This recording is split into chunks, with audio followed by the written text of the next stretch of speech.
Hello, konnichiwa, hola, hola everyone. Welcome to the stream. Hi Con, hi Amari, welcome. Hi. My name is Leo. I'm your resident demi-vampire singer and professional simp, and today we're continuing It Gets So Lonely Here. One day I'll have a smooth starting speech, I guess. One day. But that day is not today. So we're gonna continue this one. Let me just... After the whole... I don't know, guys, if you remember from last time, I had to download the itch.io version because Steam was not working the day I started playing this. Oh no, my YouTube studio crashed. Great. There's no day without scuff. And so that day I played the itch.io version. Then later that night I downloaded the Steam version and it actually saved all my files into that one without me doing anything. So that's great. So now we're playing the Steam version, which is pretty much the same as far as I'm aware. Which is a little fun fact of that thing that happened that day. So last time we finished one of the routes, which was the one with the princess. I think the title is pretty self-explanatory for people who may not have tuned in last time. But if just in any case, I'm gonna give like a quick summary as we do in these streams. So last time we're a girl who is running away from who or what we don't know. We're running through the forest and then we reach a point where we have like to choose 3 different paths, like which one we take. And so last time we took one to the castle where we met a very pretty princess who looked very nice. We were having a great time, a very domestic life, and then she ate us because she's a cannibal, and that's her way of loving people. So yeah, and we asked for a second chance, and now we're here at this point where we got brought back to the, how do you call it, the branch where the paths get divided. There's a word for it and I already forgot, but you know, now instead of 3 paths we have 2 because this game has memory apparently. So now we either go to the shore or go to the village. I'm assuming whichever we pick, we'll get to meet like another girl who's hopefully not a psychopath. But we'll see. We'll find out.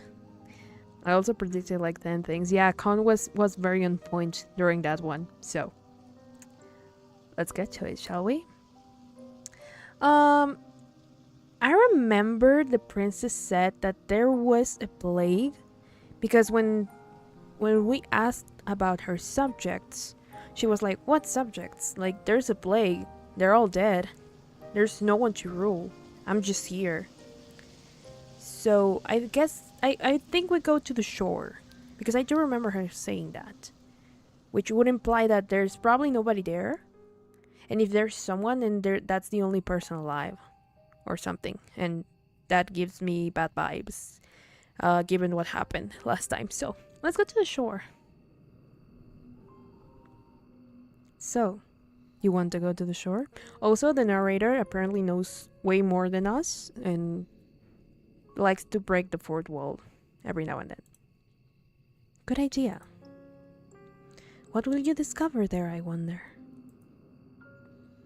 This night is far from over, and there are any number of adventures still awaiting you. I hope that you have prepared yourself in advance, and I do hope for your sake that you have learned how to swim. I don't know. I mean, I do know how to swim. I don't know if the protagonist knows how to swim. Hi, Amari.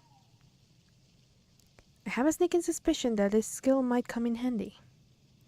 Hmm. What do you mean by that? I wonder. You follow the path which leads to the shore, supporting yourself on weary, aching limbs, which feel ready to snap at the knee beneath the burden of your weight. You're a little more than a wisp of a girl, but you have been running for so very long, and your feet are so very numb. You feel like a great, lumbering thing. You need to lie down, and quickly. You only hope, as you continue to run, that you will find a means to escape your current predicament by the shore. Also, apparently we're not from this world, which it's not quite explained how we ended up here, but I guess we'll find out eventually. You don't know what awaits you, but you have visions of a harbor extending out to the horizon, cradling a fleet of wide-sail fishing vessels. Surely there will be a kindly fisherman who will be willing to take you far, far away on his boat, to a place where your pursuer will not be able to find you? You can imagine, too, the face of this kindly fisherman, a face you have lifted from the fairy tales you read in abundance as a small child. He will have thick, bushy eyebrows and a dark brown beard streaked through with gray. He will look intimidating at a glance, but he will be fiercely protective of you, just like a father. You do not know what fathers are supposed to be like. You are only imagining. It is your imagination, however, which grants you the strength needed to keep going. Ooh, that looks pretty. You run to the shore. It takes some time before you finally emerge from the woods, but finally, you do it. How much time, do you ask? I cannot answer that. Did I not say that time had begun to lose all its meaning?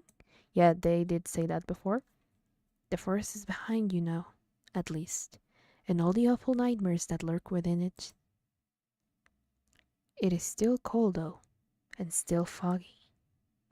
It is still dark, too. The sun has yet to rise.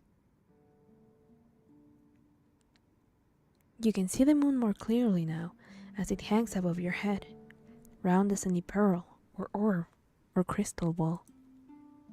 The moonlight shines down upon the vertiginous cliffs, which plummet sharply downwards to an array of sharp, spiky rocks below. You felt, upon escaping the woods, a degree of hope, but the sight of these weather-blasted cliffs gives you pause. You inhale. Then, you frown. Now what are you to do? You did not think this plan of yours through very well. Not that you had much in the way of a plan in the first place. There is little in the way of a civilization here. The cliffs are far from the village. How far, you do not know, and you cannot see any houses. What are you playing? We're playing It Gets So Lonely Here. It's a visual novel, a Yuri visual novel, and we're this girl that is running through the woods away from someone, but we don't know who. And so we came up to like a place down the path where we had 3 different paths to choose. Today we're doing our second route, per se, because we already did one last time. So that's basically the gist of it. Hello, Vampire Miranda, welcome. Glad to see you here again. Where exactly will you rest your weary head? And what of your weary legs? Fitfully, you look around. There is nobody to your east, nor is there anybody to your west. There is no point in looking south. That is the way you came. And when you look to the north, the world falls away from you. The cliffs are too steep to scale, and it is too dark. Naturally, there is not a soul here to help you. You are on your own. You feel so overwhelmed you could very well cry. You do not cry, however. You know that tears have never helped anyone. You got yourself into this mess. Now, You need to get yourself out of it. But still, crying is very relieving when you need it. Although it does make you very tired, so I guess right now it's not the best thing, but you know. It is with this thought in mind that you inhale a lungful of salty oceanic air. Then, you begin your exploration in earnest. You keep away from the edge of the cliffs, afraid that you might slip and take a sudden, unfortunate tumble into the abyss below. You are not as attached to your mortal body as some humans are, but you do not want to die. You still care for yourself, if only a little. And it is this sense of self-preservation which compels you onwards. You glance this way and that, depressing the tall grass beneath your shoes, as you search for a place of shelter. Surely, there must be somewhere? You can't see any likely looking settlements, but what is that over yonder? Could that be a roof? What's a crying? You hurry onwards, hope budding anew in your heart, until, at long last, you reach your destination. You know, is that thing, Con, when your eyeballs sweat a lot and you can't really control it? I think that's what they call crying. There is a house, after all, out here in the wilds, though it doesn't at a glance look very welcoming. Another sad tragedy story, right? Yeah, I think the more we explore these pets, we get to know more about the past of these protagonists, because it's the same girl that we saw last time. Just now we're getting to know more about the way she thinks and the certain lack of certain things in her life, because she just mentioned that she doesn't know what a father figure really does, because apparently they never had one. So yeah, we're slowly uncovering all of that. The solitary house that you have discovered not so far from the cliff is rather unremarkable. It is so small and squat, you cannot imagine it contains within it more than one floor. You cannot even imagine that it contains much more than one room. Though it is dark, it is not dark enough to mask that the cottage has something of a slant to it. It is leaning listlessly to one side, like a drunken sailor. The thatched roof, meanwhile, which tops this dwelling, has certainly seen better days. What's a figure? You mean she being bullied? Yeah, the one that was being bullied last time, is the same girl. I think I've only cried once this year. Lucky you, Con. A lot of us can't say the same. There is a hole in the thatch. There are several holes, in fact, and parts of it look particularly bare, almost bald. That is rather concerning. What a fitting phrase for what just appeared in chat, because indeed that was something that happened last time. I did not remember that, but yeah, it did happen. Should it rain, you will not be properly protected from the elements. Yeah, we dislike bullies. Bullies are the worst. Can you really stay the night in such a place? You have some misgivings. But do your misgivings matter, really, when there is nowhere else to go? It is not as though you have any other options. It is with a sense of defeat, therefore, that you approach the cottage, which sticks out of the earth like a tombstone. Part of you wants to turn back, but you know that would be foolish. The windows of the cottage are dark, but that does not necessarily mean it is empty. It is rather late at night, after all. Whoever lives here, if indeed anybody does live here, might be asleep. You cannot imagine the owners of this cottage will appreciate being roused so very late at night. You cannot let yourself worry too much about these small details, however. Otherwise, you will never get anywhere. You swallow. The taste of the salty sea breeze is pungent in the back of your nostrils. Then, you rub the knuckles of your right fist on the door. You rub quietly at first, but you do not hear any resultant shuffling inside the cottage.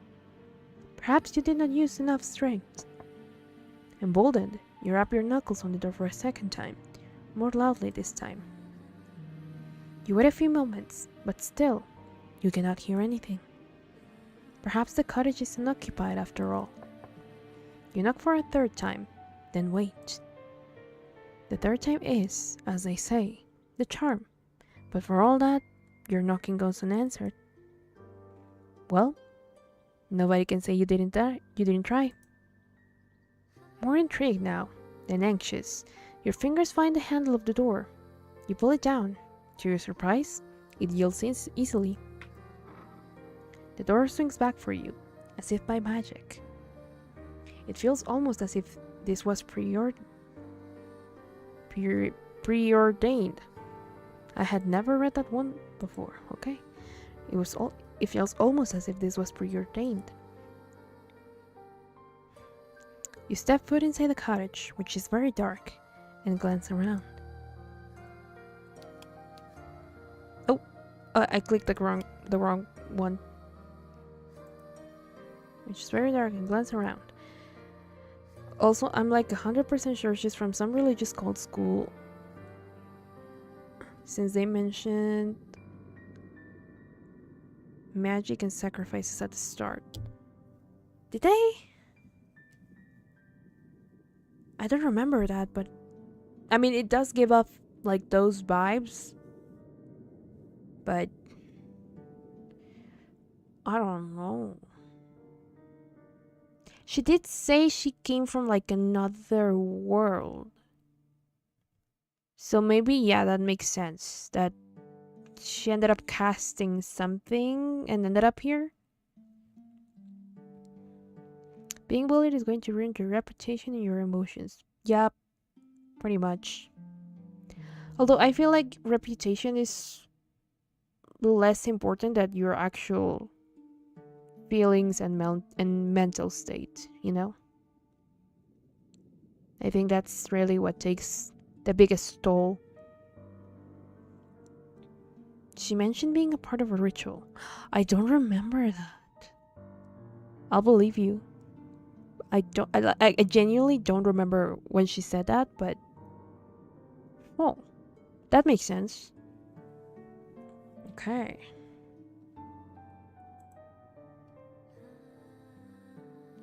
It is hard to say given the lateness of the hour, but the cottage's interior is about as inspiring as its exterior. I mean, it looks pretty worn down, which is to say, not very. That's why you bully back with sociological warfare. I mean, I thankfully didn't have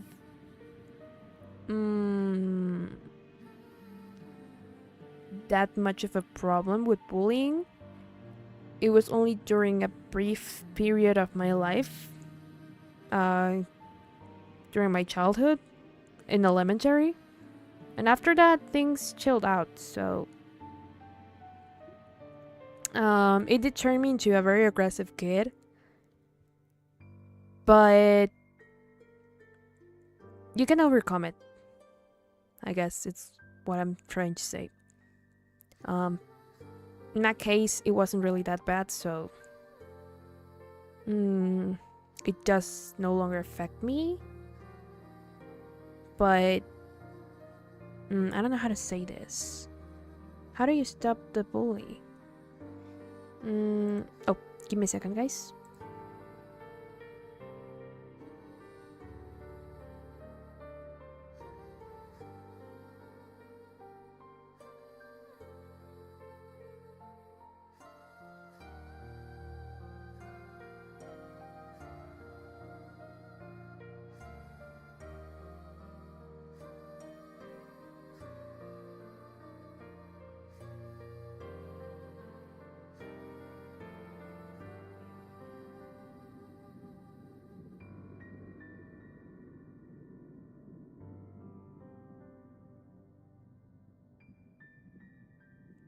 There we go.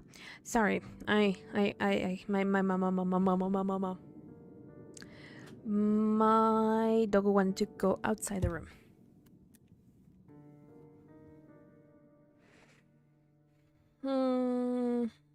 My brother is about to hook up my Wii U. As in, turn it on, or what exactly? I printed out a bunch of pictures of a seal and put them in their locker, books, and backpack till they left me alone. Wow. That's a very, to an extent, wholesome way of annoying people into leaving you alone.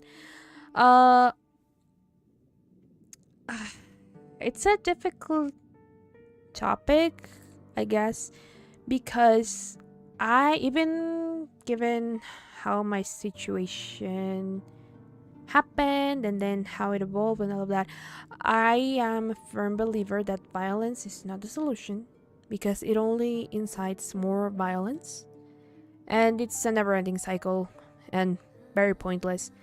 As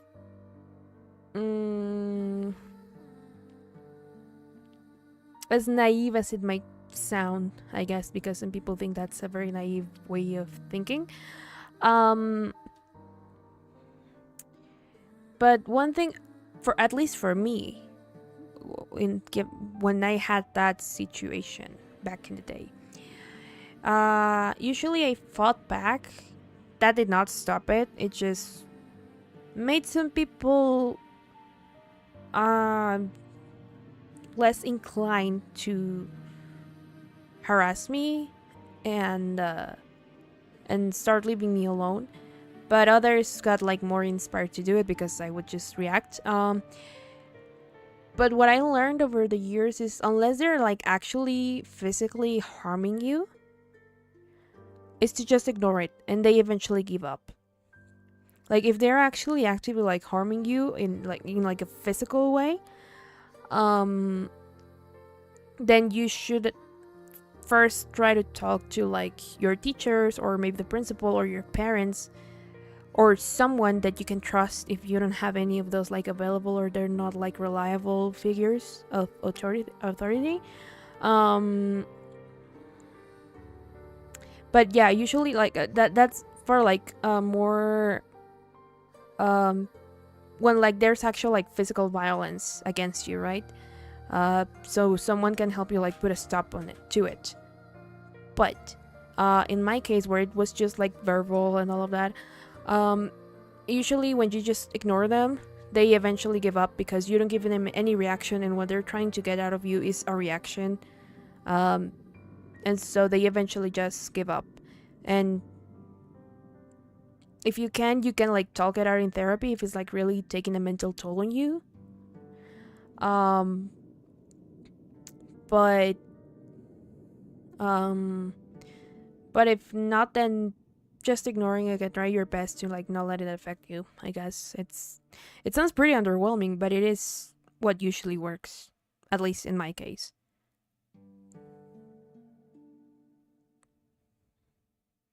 I don't recommend that for you though. Just don't show them any reaction, since that's what they want.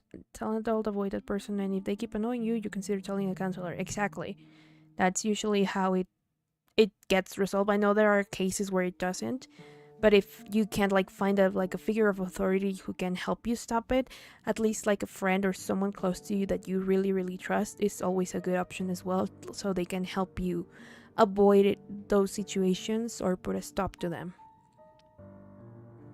Mine was just annoying them more than they got from bullying me. Yeah. Can I see your clothes? Let me see, because my program actually doesn't really allow me to show my full body. Or it does. Oh, it does. Oh, last time I tried that, it didn't work. Let me just how do I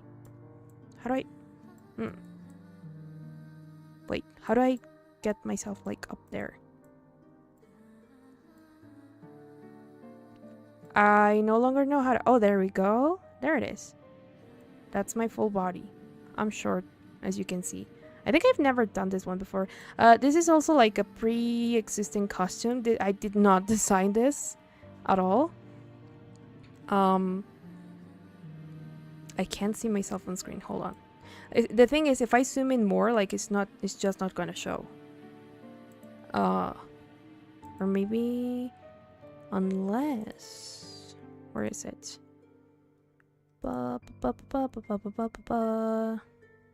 Model, there it is.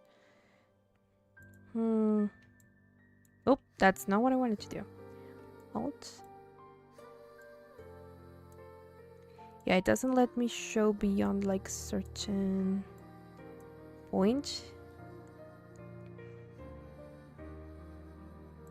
So let me just do this is gonna look weird. Transition. There it is. And maybe if I do this, yeah, this is the only way that I can show the full like thing. Now how did I do this? I forgot already how he moved around. Oh god.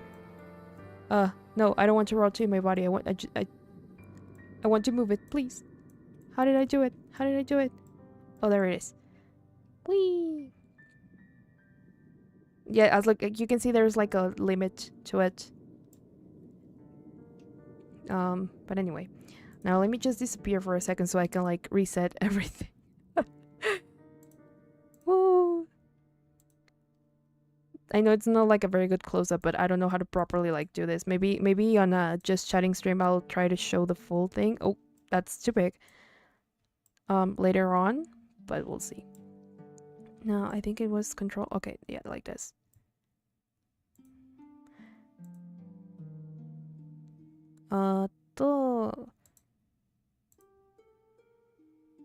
Shoes. This is like not my main outfit. It's just one that I've been using for a while, by the way. I'm not looking at chat. I'll respond to you in a second.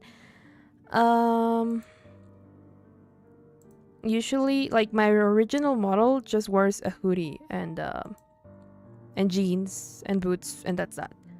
This is just one that I saw at the Viroid like free samples, and I was like, oh, I like that. And so I got it, but uh-oh, why is my model not showing? Please show.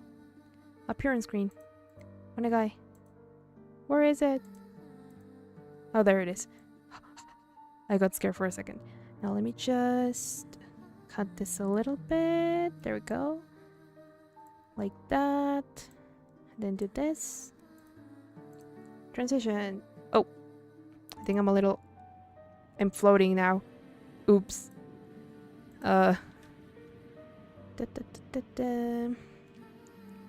Lock. There we go. I think. Well, a little more up. 1, 2, 3. Lock. Nope, that did not work. Up.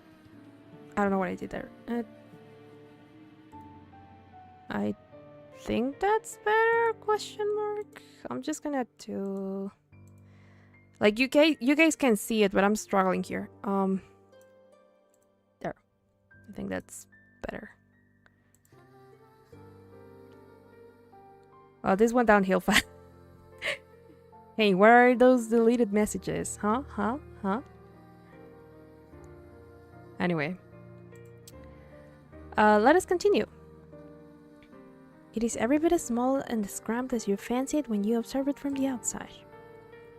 There are a few cupboards which line the walls, a wood fire which has been since extinguished, and a straw pallet on the floor which must function as a bed. Your search is unsuccessful, however, when it comes to trying to locate other humans. You cannot find another soul. Can you check like the ashes to see if like the fire was put out recently, maybe? Surely that is to your benefit, though. If nobody else lives here, then you might as well make yourself at home. Or at home as one can be. I suppose, in a small cramped cottage such as this, with holes in the roof. I misunderstood what Vampire was saying. Oh. I guess the wording, yeah, at first I was like, what? But then I just assumed, oh, they mean like the rest of my model. So I showed the rest of my model. You close the door behind you, then approach the straw pallet. All of a sudden, you feel incredibly weary. The tiredness that assails your limbs is absolute. So intense, it overcomes the last of your concerns. You settle down upon the straw pallet, yawning as you do. It is not comfortable, but being able to lie down eases some of your aches and pains. Bum, bum. Lying down, even on an uncomfortable makeshift bed such as this one, is better than standing. It is far, far better than running. Your eyelids fall shut, your lashes melting together. And soothed by the sounds of the wind and the distant rolling of the waves, you fall asleep. Then, you begin to dream. It is not uncommon, of course, to dream. The best and the worst of us do it, from queens in their castles to peasants sleeping in the straw. Why? Who is to say that all you have observed tonight has not, in a sense, been a dream of its own? Would that make your nighttime fancies then a dream inside a dream? Perhaps our dreams are empty, hollow things stacked inside one another, like little wooden dolls. Oh no, Inception! Is that not a whimsical thought? How very droll. Your dreams, however, cannot be called whimsical, and neither are they particularly droll. Hello, Soru! Hi! Welcome! Sounds like the story about a haunted house. Kinda. I don't think you'll be quite scared, maybe disturbed. I don't know, are you into cannibal princesses? Just a question. How's your monitor, by the way? Are you gonna be able to get that fixed? Or is it just dead? They are not pure fabrications, as dreams sometimes are, fleeting fancies which can never come to pass. Oh, I hate those dreams where like it's such a good dream and then you wake up and it's like, oh god, it was not real. I am so sad. Your dreams are of a rather more pernicious sort. I might be. Oh, then you are not gonna be afraid at all. I guess. I mean, so, right now we're not with the cannibal princess, but you know, I don't know what we might encounter. I was more disturbed than scared last time, so you'll be good. In your dreams. Oh. Wait. There. In your dreams, you're at the conservatoire with your red hair tied back into two prim proper braids. Oh, it's red hair. I thought it was pink. You are walking through the courtyard, clutching your books to your chest as you make your way to the library. What's your dream boyfriend or girlfriend? Honestly, I don't know. Other than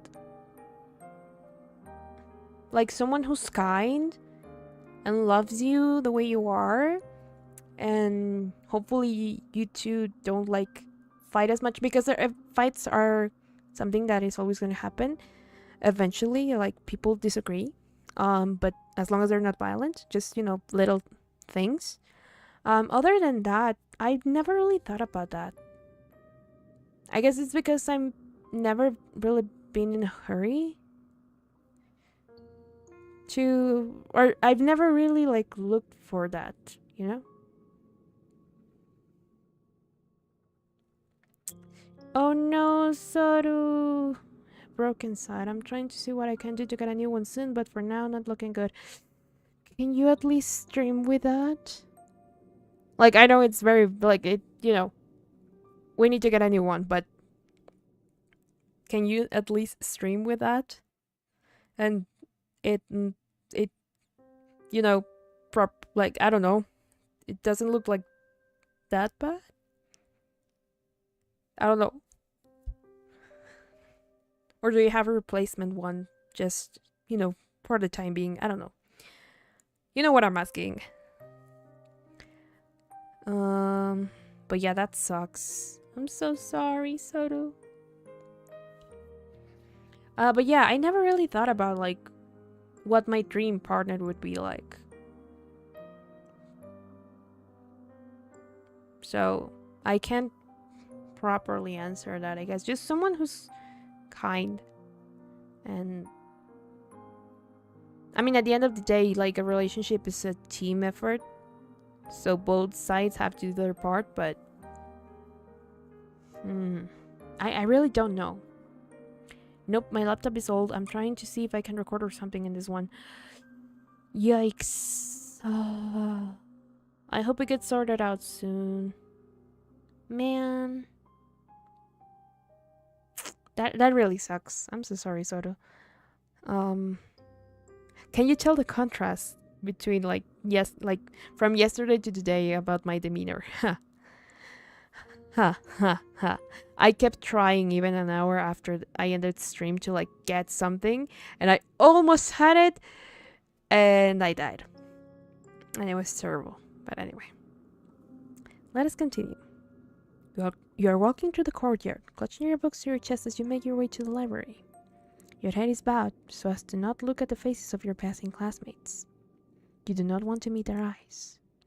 These girls, with their sensible braids and their sensible shoes, are merciless. You hunch your shoulders together in the stream of yours, so as to not draw their attention. But alas, it is not enough. Yeah, let's be more cheerful. Bum bum bum bum bum. You stumble, clumsy thing. Yeah, blah, blah, blah. There are no commas there. I can't see the commas apparently. You stumble, clumsy thing that you are, and you fall. And just like that, all eyes are upon you. Oh. Wait, what am I doing? There. All eyes are upon you. They are staring at you. They are laughing at you. You lay there on the ground by the fountain, your books scattered, and your skirt, in a woeful state of disarray. Your knee hurts. Is it bleeding? You examine your injured leg, trying not to cry. And as this transpires, you hear a voice. One of your classmates is calling out to you. She has acknowledged you. You look up shyly, tears beating in your eyes, at a girl taller than you, and prettier, and much more refined. She extends her hand towards you. Does she mean to help you?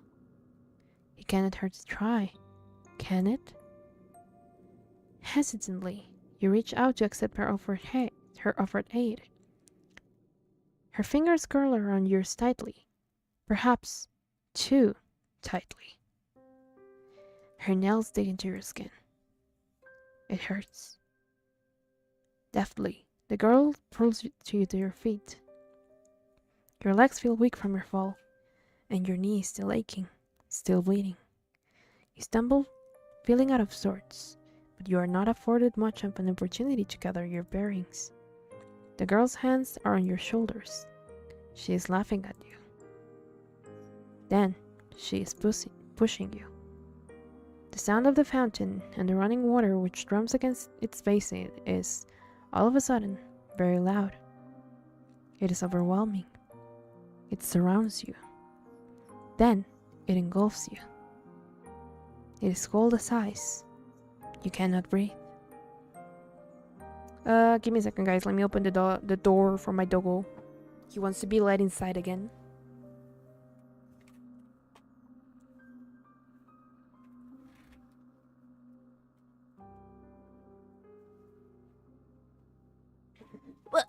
There we go.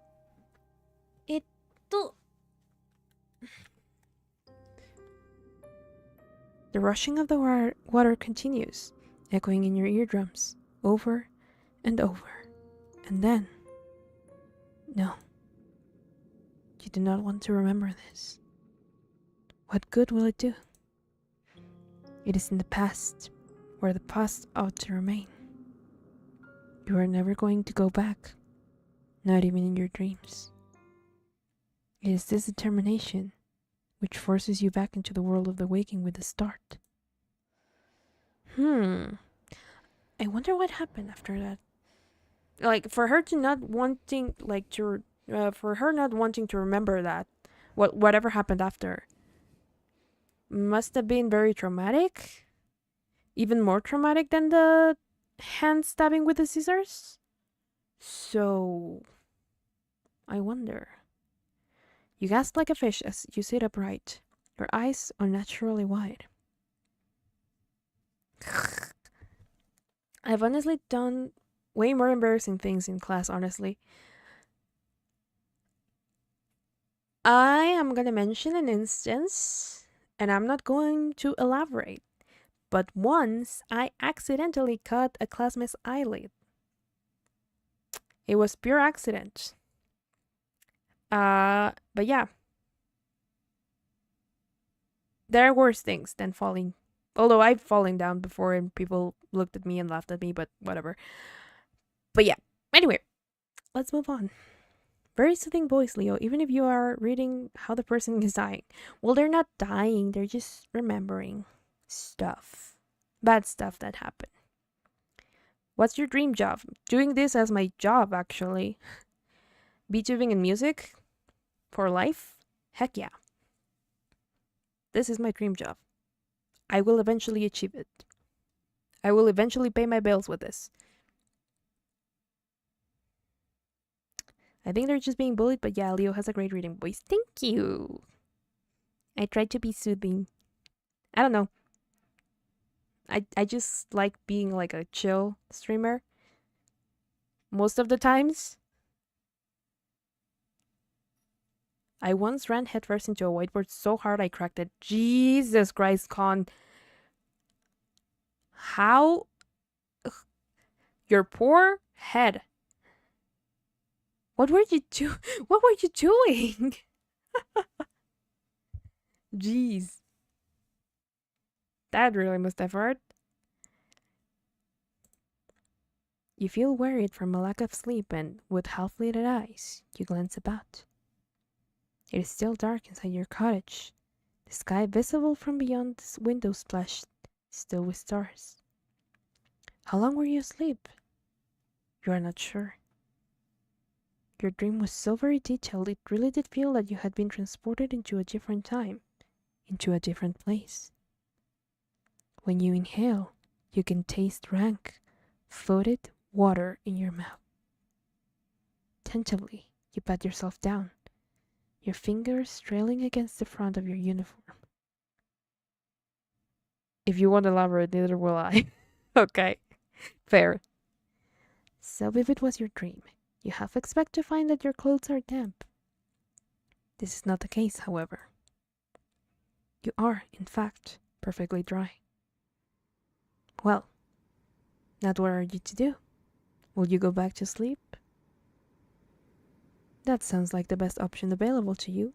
You are very tired, but your senses feel too overwrought all of a sudden for sleep. You do not think you could bear it. On unsteady legs, you rise to your feet, then stand by the window.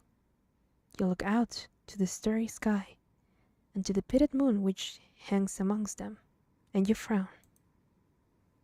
You can hear the wind outdoors, howling like an injured animal, and, more softly, the ebb and flow of the waves as they meet the cliffs. But that is not all. What is that sound? Why, is it almost like singing? A siren? A mermaid? The voice is far away enough that you cannot pick out any individual words, nor even the individual syllables, but there is a haunting quality to it all. The singer, however, whoever they are, possesses quite a pretty voice, high and clear like a bell. The song is a melancholy one which stirs your heart. Curiosity takes the root inside you, as it did during that fateful day you found that book in the library. Oh, wait, that sounds too personal. What the hell? Wait, I remember. Yeah, now I remember. I remember what ritual you were talking about, Con. I remember what ritual you were talking about. Yeah, I remember because I said, this is feeling too personal because it sounds too much like my lore. Okay, I remember now. Yeah, I remember. Logically, you know you should not go outdoors to seek the source of that singing, but emotionally? That is another matter altogether. You really should have learned your lesson by now. You should know better than to go sticking your nose into business which does not concern you. Oh no, I was right, we're going to get drowned. Hopefully not. I mean, it's a high possibility, but I hope not. But naughty little girls such as you never do learn. Ooh. You cross the old fisherman's cottage as though in a dream. Then, reach for the handle of the door. The handle depresses easily enough beneath your grasping fingers, and the door opens with a click. The rest of the world yawns before you, framed in the doorway, all of it bathed in moonlight.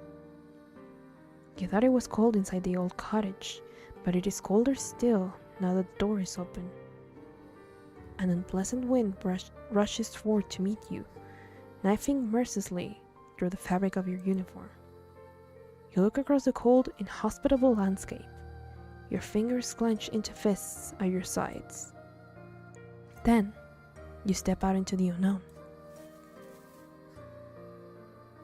You canvass the cliff face, led by nothing more than that luxurious singing. She's just playing with us. Is the narrator flirting with the character? Sometimes it sounds like that, but I'm not sure. Like, it seems like the narrator knows the character, but we don't really know how just yet. And they oversee everything that happens because she even sees her dreams.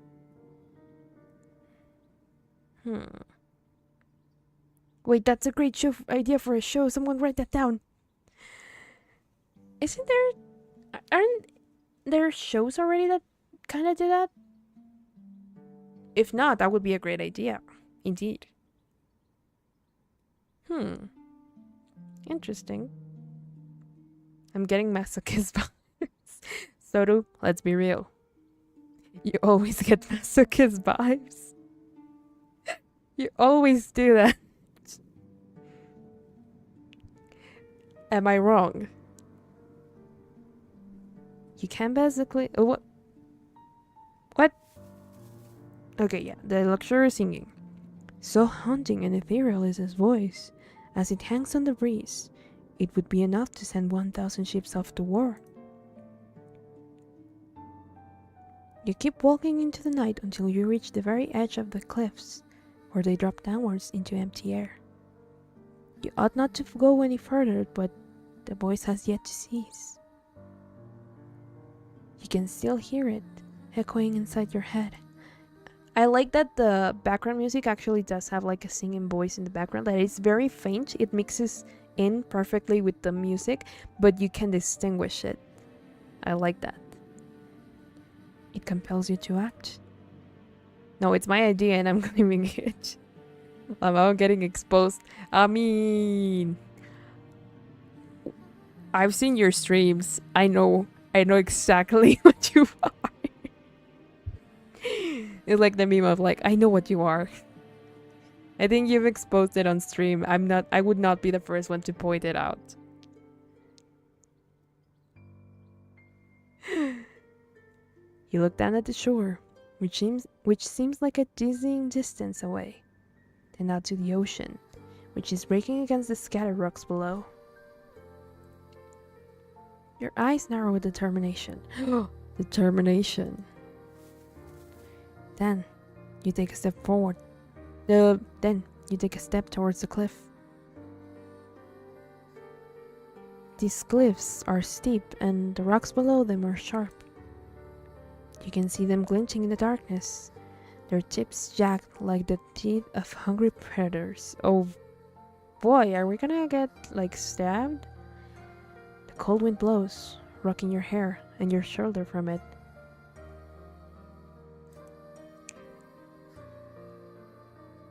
Your shoes were not built for scaling cliffs, and your heels do not have much in the way of purchase, particularly not when the cliffs are too steep.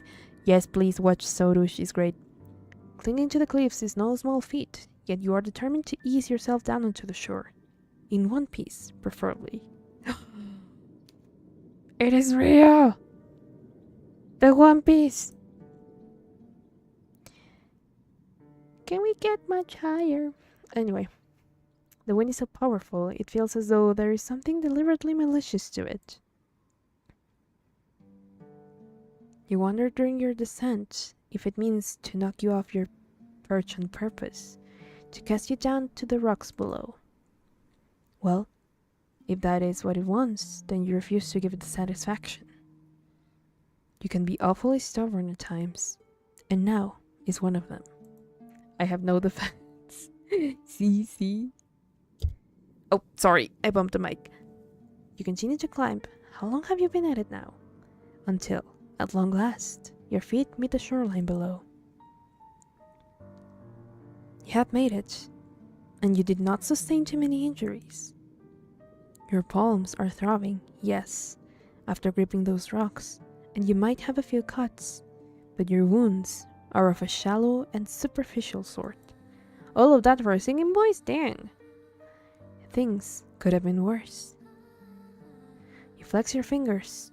They feel uncomfortably numb and cold alongside it. Your skin is prickling, but at least you can still feel discomfort. So you're a Digimon fan. Who, me or Sodu? If it's me, I only watched Digimon, like, briefly during my childhood, and then I never saw it again. And I only remember Catmon. And that's that. And a little bit of the opening. Sodu is indeed a Digimon fan. And when it comes to Pokemon, I know nothing other than Pikachu and Team Rocket because we stan James in this household. And that's that. Anyway.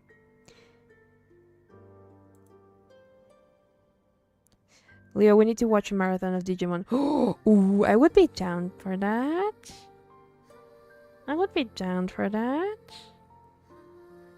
I'm interested. Watch along collab. Perhaps. Mayhaps. Who knows? At least it is still attached to your bones, where it ought to be. Your vital organs concealed within the hollow cavity of your body. You have a lot to be thankful for. This night has, by and large, been quite successful. There are no longer any obstacles between you and the mysterious voice which lulled you outdoors. Now, you must find them. You set off down to the shore on the hunt of the singing voice which has captivated you so. You sidestep sharp, jagged rocks which jut out of the sand like teeth. I don't like being reminded of teeth after last time. How many seasons are there of Digimon, by the way? The rocks which cannot be circumnavigated, meanwhile, you clamber over. All the while, the sound of the sea mingles with that of the singing. It provides an ethereal haunting backdrop to your exploration, one which further adds to the surreality of your moonlight stroll. The waves lap against the shore, then recede shyly, pushed and pulled by the bleached white moon which hangs overhead. The oceans that you have seen in your library books were all blue as sapphires, but this ocean is different.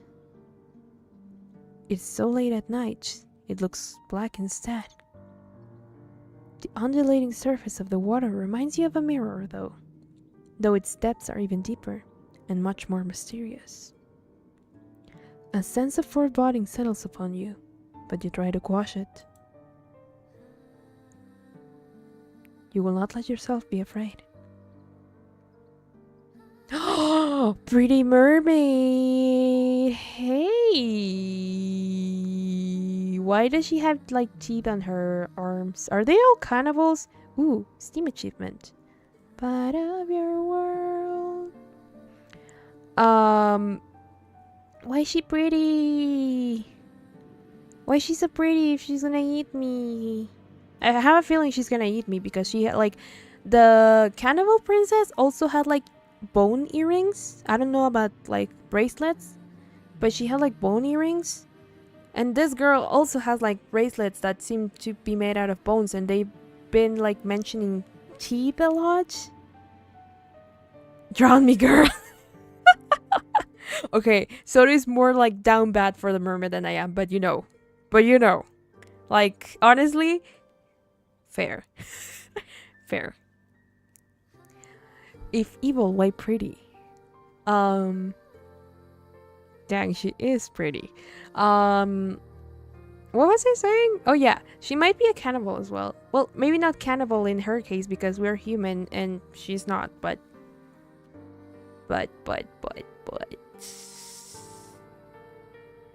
she's so pretty. Why is she pretty? Man. I think she's gonna eat us. You're on the corner, your feet unsteady in their sensible brown shoes. And then, at long last, you see her. There is a woman sitting up on a rock out in the ocean. The woman's eyes are closed and her lips are parted, her expression soulful. She is singing. Her hair, which is fair, flutters around her face like a shroud, which adds to her otherworldly aura. Her eyes might be closed, but her lashes are long and luxuriant like a doll's. Her lips, meanwhile, which are parted in song, are soft, like the freshly plucked petals of a flower. Her face is perfect, as are her proportions. Her neck is tall and slender, like the stem of a flower. As for the lower half of her body, meanwhile, well, it is nothing like anything you have ever seen before. Me and Soto had the exact opposite reaction. True. I was gonna say something and I already forgot. Oh yeah, chat. The perfect proportion thing got me wondering. Like, what side are you on? Petan? Or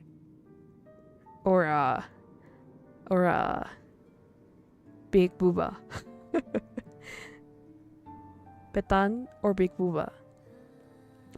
For those who don't know, Petan is flat. It is nothing like anything you have ever seen before. It is here, and here alone, that the woman betrays your narrow human definitions of beauty, for her legs are non-existent. Rather than two awkward appendages, this woman has, instead, the sleek, shimmering tail of a fish. Is she not, then, a human? Of course not. What do you think? I don't judge my size. Fair, sort of fair. Nice. She cannot be. Not with a tail like that. This unusual sight makes you gasp, and quite audibly at that. You do not mean to be rude, but you cannot help yourself. Humans tend to reach poorly to things they do not understand, to react poorly. I cannot read. At least you do not scream. That would be even ruder. I was wondering if she was gonna open her eyes. She's so pretty. She has pretty eyes. I love her eyes. Oh my. You mean to observe the mermaid from a distance, but it would appear that your shocked gasp was loud enough to attract her attention. I honestly don't care much. Okay. I like those answers. The fish-tailed vision sitting up on the rock is looking at you. Her gaze is so piercing, it feels almost like as if she's looking through you. But my GF is flat, so I guess that Let's like get her eyes out of her. No, actually, you know what? Eyes out of the sockets are not pretty, or at least they don't look pretty for me. So they can stay inside her eye sockets, I guess. I was gonna be like, let's pluck them out, but nah, it wouldn't be the same. I like her eyes.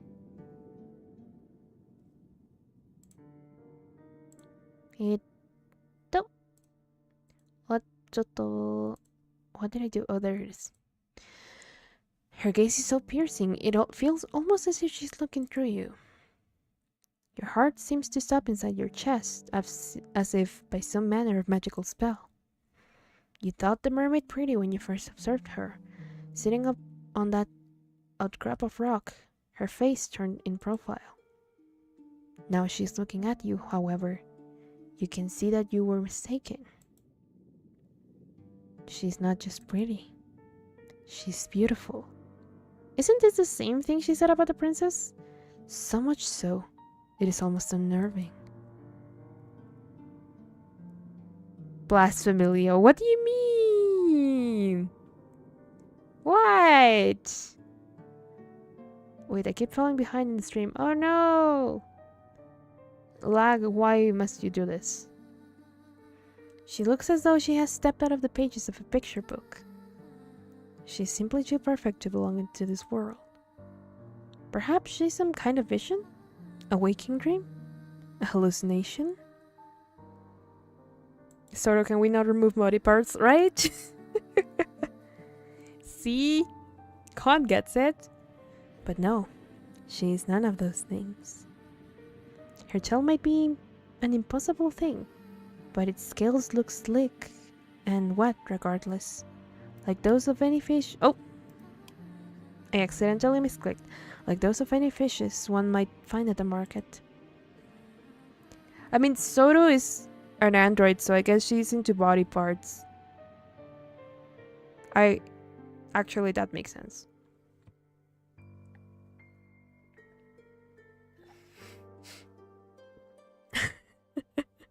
She was once talking about wanting to make me live forever, even though I've already lived for so long. And making me into, like, transferring my conscience into an android so I can live forever with her. And I'm like, please don't. Please. I would like to eventually rest. These scales are iridescent and bathed beneath the light of the moon. They seem almost to glow. Glowing scales. The sight of her rather takes your breath away. You look at the mermaid. She looks back at you. You prepare yourself, expecting some sort of altercation, sorry. But the surprise soon fades from the mermaid's face. She smiles! Her lips, which once were pursed in a frown, now shift upwards. I only read I'm a demon and then the message got deleted. No resting, Lily, for a word with me. No! Soru, please. Stop. Stop. I'm not into body parts and I'm a demon. Yeah. I guess it depends. But I know, like, Soru as an android is. So. You know. To each their own, I guess. Her lips, which once were pursed in a frown, now shift upwards. She is smiling. Then, she says, in a refined sort of a voice, My, it is really good to see a human again. Particularly a human girl. I was beginning to fear that your kind had all disappeared, and I would no longer have anybody left to tell me of the world above the waters. Oh, she's definitely gonna eat us. She's definitely gonna eat us. There are too many parallels with the cannibal princess. My, this is quite the effusive greeting. The mermaid's introductory speech is positively brimming with excitement of a sweet, girlish variety. The smile is one of a sociopath, I would know. She is rather more amicable than the fine polish of her syllables would make one suggest. You might be a well-bred lady yourself, with an accent to match, but you cannot help but feel overwhelmed. Are we British, then? Anxiously, you observe the mermaid, and you ask her what she means. What happened? As to that, I am afraid I cannot say. I have been sitting on these rocks and singing for many, many nights, but nobody has come to see me. She can eat me for free. Bonk, Soto, bonk. My money is on drowning. I guess we'll see. I mean, wouldn't she like drown us and then suck the soul out of us then?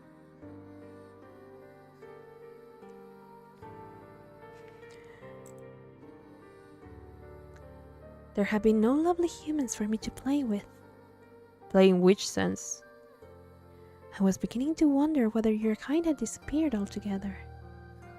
I feared some manner of calamity had occurred while I was slumbering beneath the water surface, and your kind had been eradicated. You shudder, then reassure the mermaid of the contrary.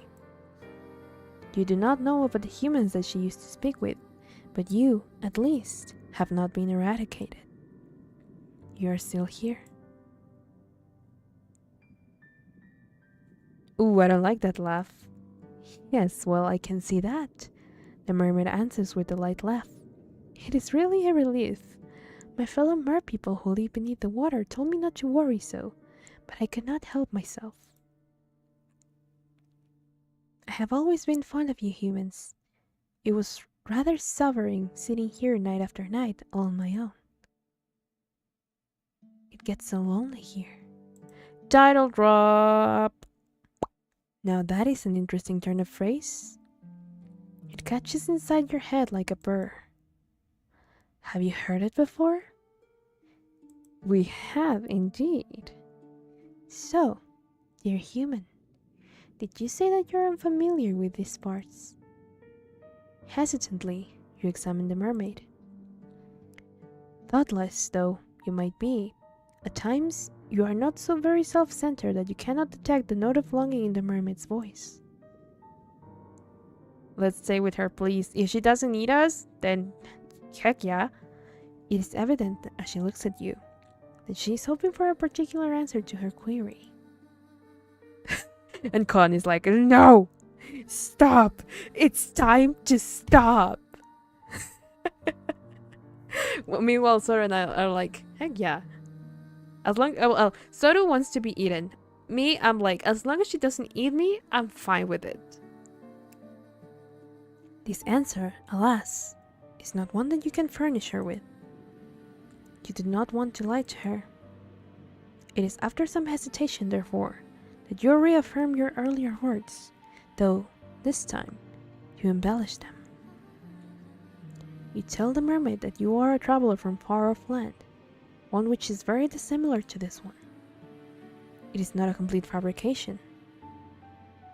You tell her that you have only just arrived by the shore, and you are unfamiliar both with your immediate surroundings and those further afield. If there is a village nearby, then you have never set foot in it. You do not know what this village is like, nor how many inhabitants it boasts. You do not know if a calamity, as the mermaid grimly supposed, has struck this land. I do know it is a plague. But if she fears all the humans within the immediate vicinity have been laid low by some mysterious malady, then she needn't worry overly on that score. You are still alive. Are you not, you wonder, enough to satiate her curiosity with the human realm? Yes, that is true. You are here.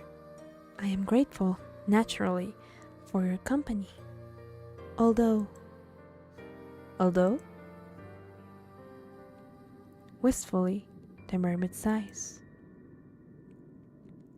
I was rather hoping you might be able to bring me some news of the nearby village and of its inhabitants. This makes you wonder. Was there a particular person from this village she was close to? So you were able to work that much out? The mermaid answers, with a smile. You are an intelligent one, aren't you? Your past professors would beg to differ on that score. You were always awful when it came to academics. Mathematics in particular.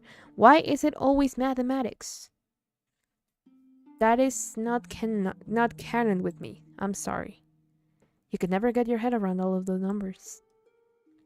Your stern, stony-faced maths professor used to despair in you. But she's not here. None of them are here. How is there a situation where I'm the voice of reason? I don't know, Khan. This is very odd. Maybe we are indeed in an alternate universe. It is just you now and the mermaid, and she does not need to know about your dismal academic record. You allow yourself a small smile, touched by her compliment, and tell her that it was nothing more than a lucky guess. For I guess it was remarkably accurate. You are quite right. I did have a close friend from the nearby village. She was very dear to me. Internally, you congratulate yourself on this piece of detective work. How very clever you are. There are many humans in this world, of that I know. The human who spoke with me, however, was very special. She was my human. You did not fail to catch the possessive note in the mermaid's voice. And I cherish her dearly. Oh, so she's taken. We don't have a chance, Soto. She's already taken. She will come to me on my rock late at night when she was finished with her chores, and we would talk. I asked her a good number of questions about the human realm and about her customs. I fear my endless inquiries must have been rather tedious, but she was always happy to indulge me. She never once scorned me for my ignorance, and neither did she make me feel like a fool. We could change that, Leo. No, I refuse. If she's already taken, unless she decides to leave the other person for us, I will not pursue that. I was gonna say standards, but I don't think those are standards. I think that's just, what is the name of that? Yep, she's taken, let's go. I have moral standards, I guess. I'm not that desperate. She always made time for me, no matter how many demands she had on her time. She was a farmer's daughter, and she was awfully busy from dawn until dusk, threshing hay and taking the animals out to pasture.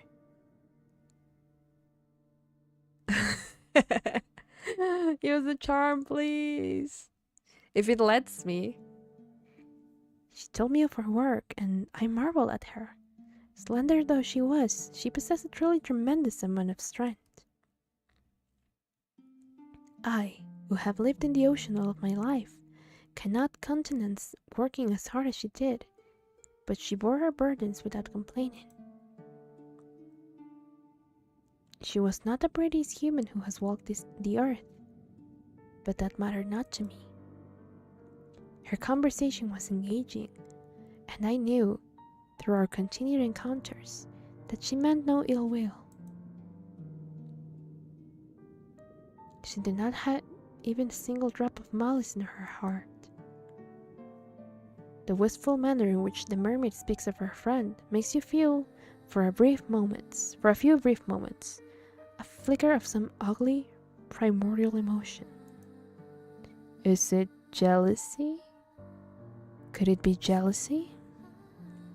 It is painful, isn't it, to hear others wax poetic about those they hold dear, particularly when you yourself have never been regarded in so intimate a manner. You have, for many, many years, been woefully alone. But you are not alone now. You are with a mermaid, and she's with you. And though she might prefer to be in the company of an industrious farmhand, the farmhand is not here. Where did she go? Oh, if only I knew. She quite simply disappeared one day, almost as if she had been whisked away by a wicked spirit. That seems like quite the anticlimactic ending for such a close relationship. Did the farmhand not tell her companion beforehand that she might one day disappear? No, she did not. Nothing of the sort happened. It was all very sudden. So, you ask, feeling affronted upon the mermaid's behalf, did she not give you any warning?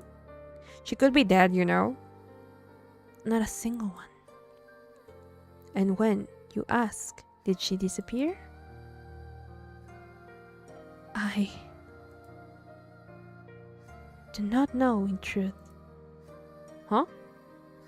Time is a strange concept to beings such as myself, particularly as it seems to ebb and flow differently both above and below the surface. No, it's expectance, let's go. I mean, if she's dead, we might have a chance. You humans have a strange compulsion to pin down and to place labels upon everything. You have names for your seasons and for your months and even for your days of the week. It is all very precise. We merfolk, however, do not bother with such affairs. Perhaps because we live for so much longer than you humans do. We have no need to obsessively document our days, not when we have so many of them at our disposal. This curious remark catches your attention. How long, exactly, do mermaids live for?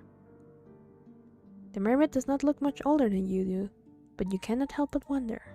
I mean, if they don't count the days or anything, I don't think they would know exactly how many years. My, nosy, aren't we? The mermaid asks, and she laughs, a soft, twinkly sound, that of a bell, which makes you blush. Were you being nosy? Perhaps you were. We're going to die. We are doomed indeed. You have always had a thirst for knowledge, not of the dry, dusty academic variety, but of stories peopled with strange persons. Oh, what a weird way to phrase it, but yeah. Why is this game attacking me so much? I feel so very targeted when they describe things about the protagonist, and I'm like, how do you know? Stop. Stop attacking me. Literature was the only subject you were ever any good at. Not very true in my case, but whatever. Again, it is hard for me to quantify, but to put it in terms of a human like you can understand, I suppose we mermaids can live for centuries. Centuries? That is quite a surprise. But perhaps it shouldn't be. Let me just take a sip of my drink.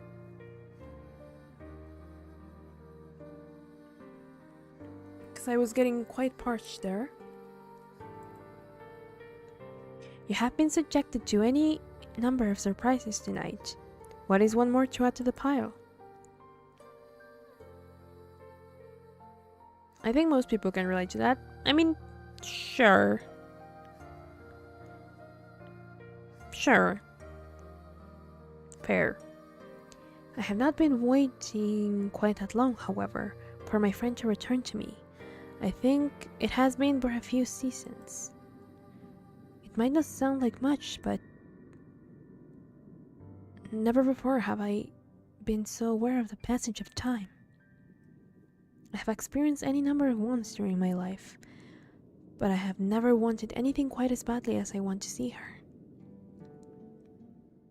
I wish she would sit with me, and she would talk to me, just one more time.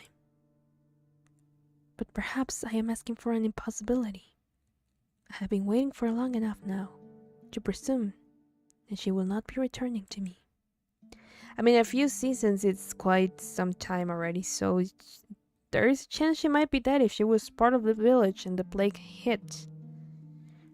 I fear that something must have happened to her, or to her family, or perhaps to her whole village.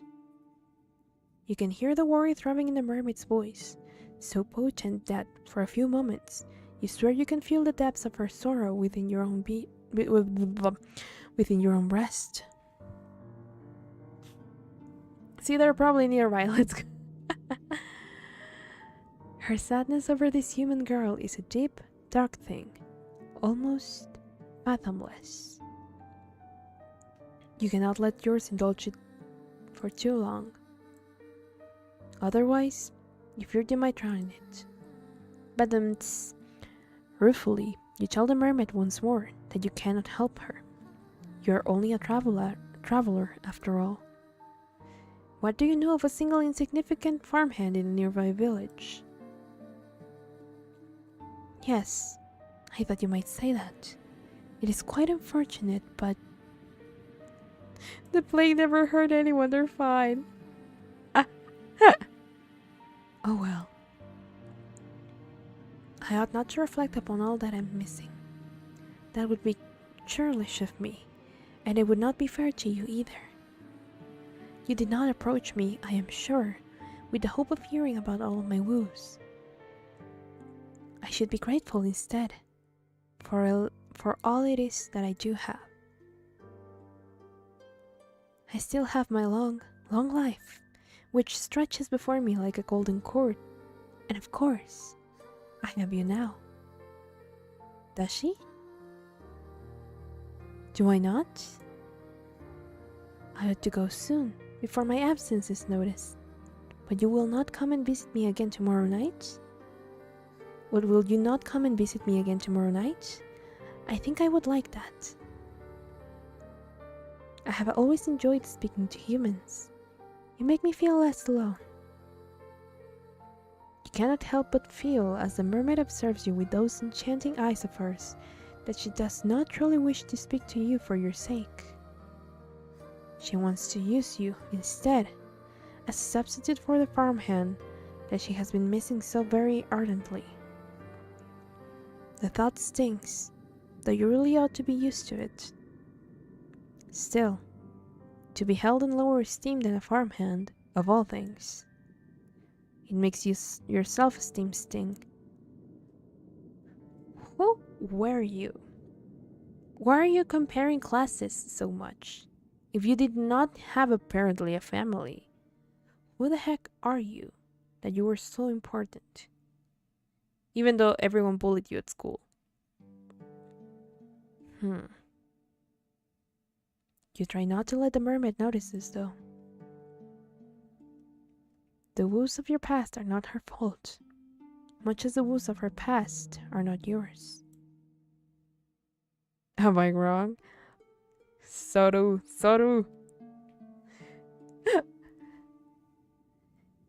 It is silly in any case to be jealous of a girl who might be very well dead. That is what you tell yourself. It is the only way to prop up your bruised sense of self-worth. You would, you tell the mermaid, after a pause, like to see her again. You will like that very much. Oh, thank you. I have been feeling very gloomy for quite some time, but seeing you has invigorated me. Finally, it feels as though I can smile again. Did she not smile, you wonder, after her friend disappeared? I did not, no. I did not have the heart. Without her, the world seemed very dull and drab. Your company has cheered me immensely. This is why I like humans so much. You are not callous and unfeeling like the merfolk who live beneath the water surface. You are much You are much kinder than they are. Oh, if only she knew. If the mermaid was aware, I wonder, of how petty you are, and how jealous, would she still care for you? Well, that is neither here nor there. Are you really gonna go down all the way to the... Okay, sure. I would just stayed up there, but... Whatever. Is it doing slime? What's the appeal of it? I don't see it. She's just pretty. I mean, Soru might like the tail.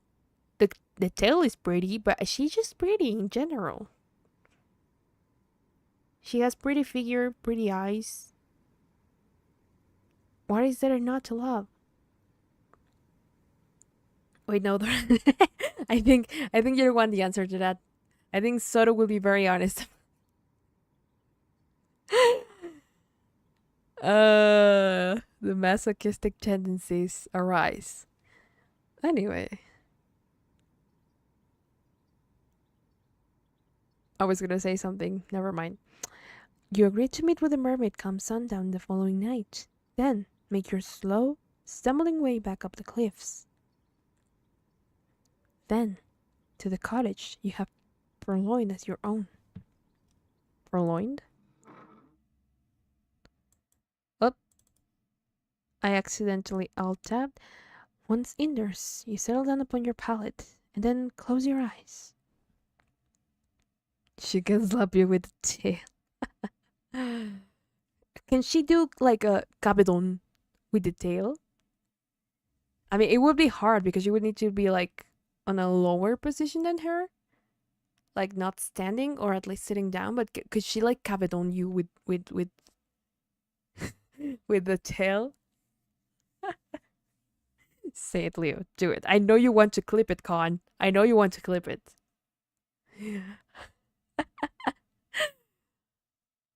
I was gonna basically say the same thing as sort of like she can just like slap you with the tail, and I don't know if you're into that.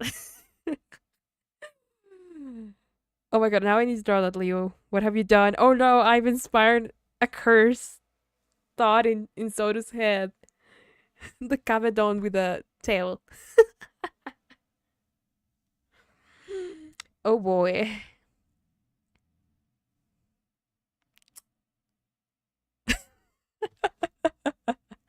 I just had a picture in my head. Never mind.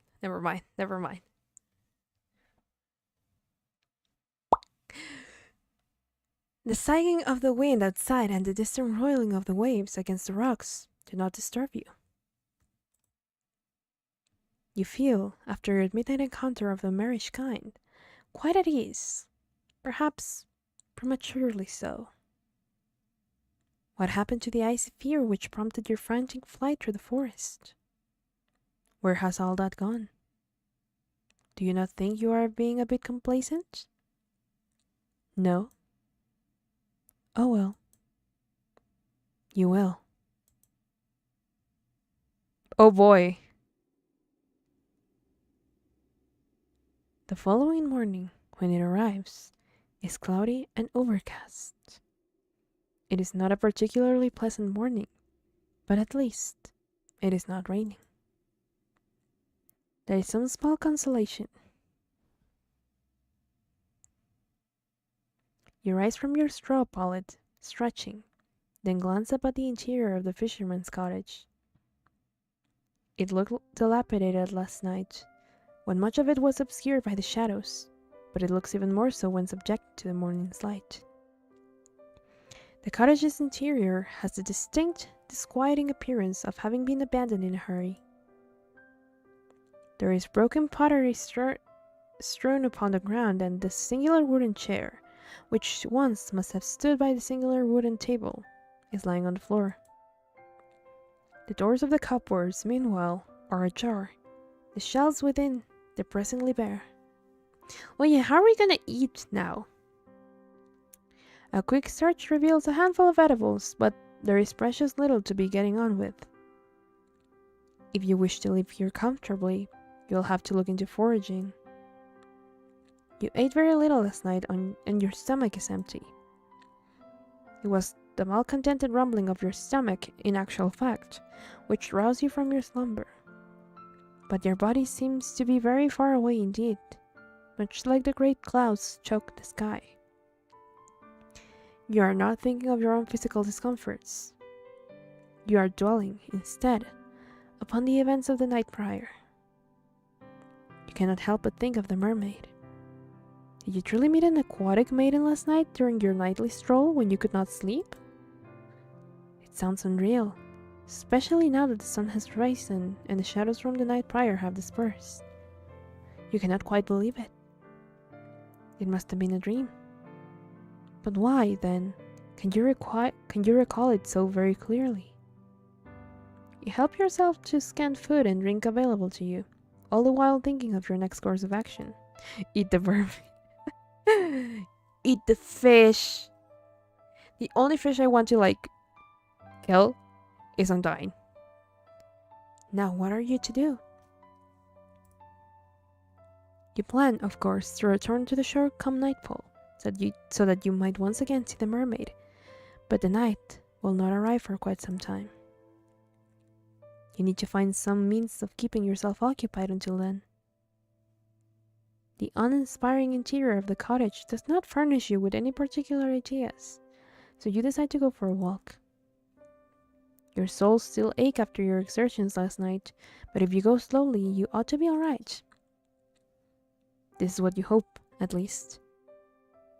You do not want to spend much longer than you have to in the fisherman's cottage, no matter how cold it might be outdoors.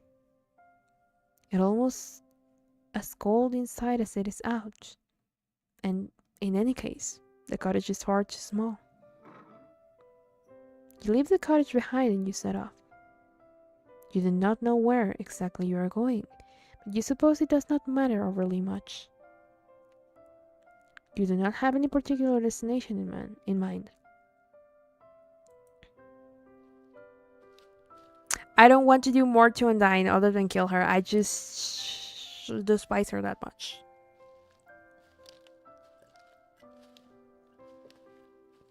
I am not into that. Your meanderings lead you to the cliffs, which are steep and sharp.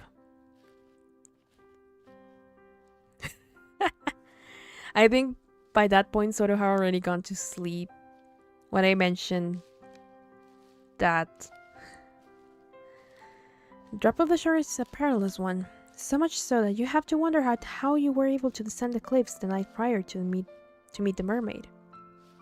You are rather more determined than you ever realized. Though I, of course, could have told you that much. You are surprisingly capricious for such a small, slender human. You walk along the side of the cliffs, keeping a sensible distance away from the drop to the shore. You might have survived last night's excitement and escape, but you do not fancy trying your luck. It would be so like you, really, to avoid a drop to your death in the darkness, only to stumble during the morning's light and take an irreversible tumble. Your fortunes have never been the fairest. Your meanderings along the cliff reveal to you all manner of curious flora. You thought the night prior that the cliffs were weather blasted, but you can see now that your assumptions were incorrect. There are flowers here, very warm and bright, like the sun's light during the summertime. Or, you think, with a flush of pleasure, the fair hair of the mermaid whom you are certain you spoke to last night. Okay, that's weird. These flowers are so very like her hair, it is uncanny. Huh. You step towards the flowers, drawn towards them, and sink down to your knees. The tall grass brushes your ankles like a caress, the morning's dew wetting your skirt. Your clothes are getting damp, as are your legs, but you care not for the minor discomfort. You have just had an idea. Why not make a gift for your new friend? You are sure that she would appreciate it. Why would she not? She told you, in a voice which has tipped with told her that she had been feeling lonely. You want to see her again. And when you next see her, you would like to make her smile. It is with this thought in mind that you begin to pick the flowers which are growing up on the cliffside. These flowers do not have any thorns, and their delicate stems snap easily between your fingers. You take care when plucking these flowers to leave a substantial amount of stem intact. You will need these stems so that you might join the flowers together. You mean to make for your mermaid a diadem, something she will be able to wear in her hair. This tiara is certain to suit her. She's so pretty, anything would suit her. You continue to work, slow and steadfast, as the weak sun shines. It takes time, but you are eventually able to fashion something you are satisfied with. You only hope the mermaid will feel similarly, if indeed she really does exist. Carefully, you pocket your makeshift diadem, then decide to forage for some food. You discover during your search some fruit trees whose sweet burdens are enough to fortify your spirits. For the present, at least. It is fortunate, really, that you are so excited about your moonlight rendezvous with a mermaid. If you were less focused upon the future and dwelt more in the immediate present, you might have more of an appetite. The emptiness in your stomach assuaged, you return to the cottage, where you meant to wait for the setting of the sun.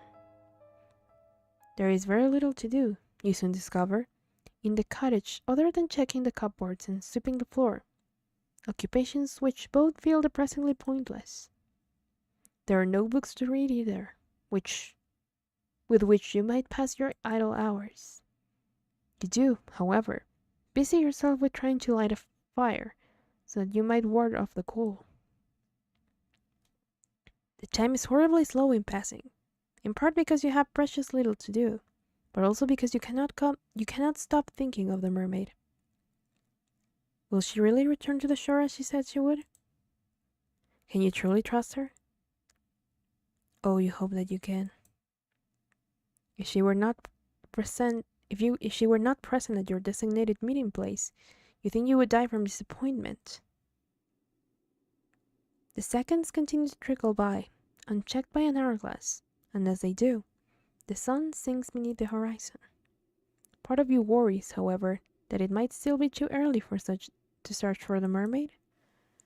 Will she be there yet? You sit there, your stomach tied up in anxious knots, and as you listen to the wind which buffets your windows, you hear it. The sound is faint, but you recall it well from the night before. Okay, I'm studying and I just found a sticker that says give up. No, please can't study. Study. You need it. Study, please. There is a single solitary voice outdoors. Tempest tossed amidst the rolling waves. The voice is a high, clear one, silvery. If needed, voices can have colors. Like a finely polished dinner plate in a noblewoman's house or home. The voice belongs, of course, to the mermaid. Who else do you know with that voice as angelic as that? Relief begins to bubble up inside you, a relief so potent you feel dizzy from it. She did not abandon you after all. Why, you wonder, did you ever think she would? Abandonment issues? She said that she wanted to see you. Did you think that a mere nicety? What? Void? As if by a gentle breeze, you hurried to the door. With trembling fingers, they are trembling, I presume, from excitement rather than fear, you seize the handle, then turn it. Then you step out into the dark, inky night.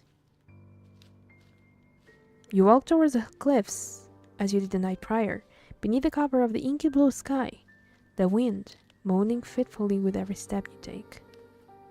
Your soul still ache from your expedition the day prior, but you are able to ignore the discomfort.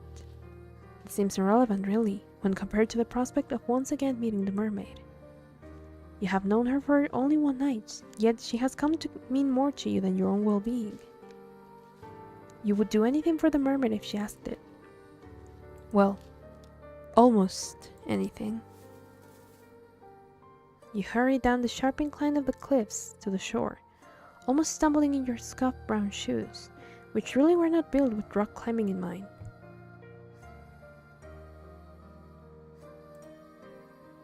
So frantic are you in your attempts to once again make the mermaid's acquaintance, you very nearly fall. It is a good thing that you still have enough sense about you to regain your footing. Otherwise, this tale would come to a premature ending.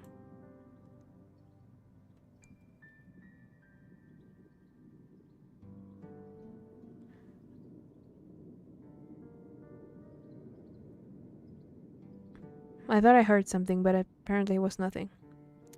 Anyway, also, can I mention something random? Sure. Eventually, you make your way onto the shore, and approach the jagged outcrop of rock where you last saw the mermaid. Oh, there she is. Like the night prior, the mermaid is perched upon these rocks, her fair hair strewn about her shoulders. When she sees you from across the shore, she ceases her singing, and her eyes light up. Or at least, they seem to.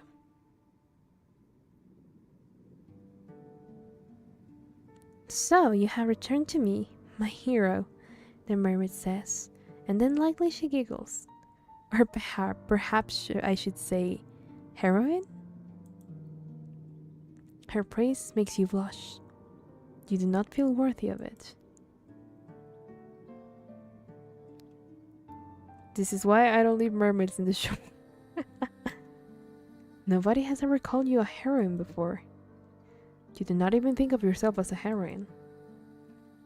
If a story were made about you, you'd rather think that you would be a supporting character, one without her own voice.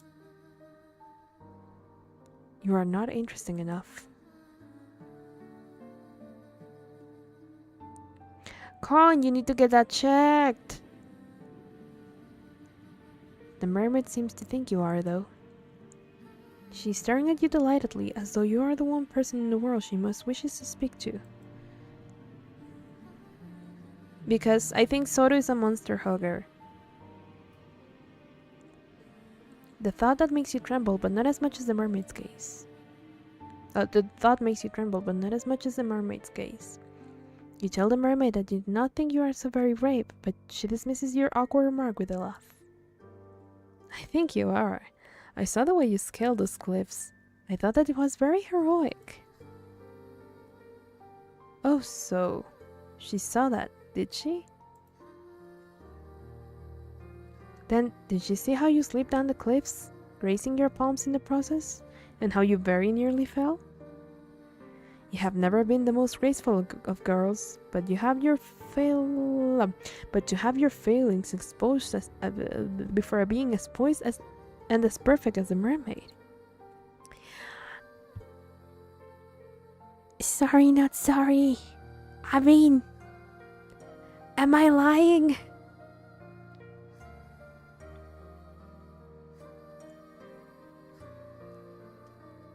It stings a little bit. More, in fact, than the resultant graces on your palms your clumsiness brought you. You tell the mermaid that there was nothing so very heroic about all of that. You were simply excited. That is all. To see her again. You weren't thinking. Well, that makes two of us. I was excited to see you again. She was? Naturally. I had a very good time speaking to you last night. I had hoped that we might resume our correspondence. That is why I came to the rocks a bit earlier than usual. I was waiting for you. Did you hear my song? Yes, you reply, with a nod of your head. You heard it all the way in the abandoned cottage. It called out to you. That was the general idea. I was singing for you.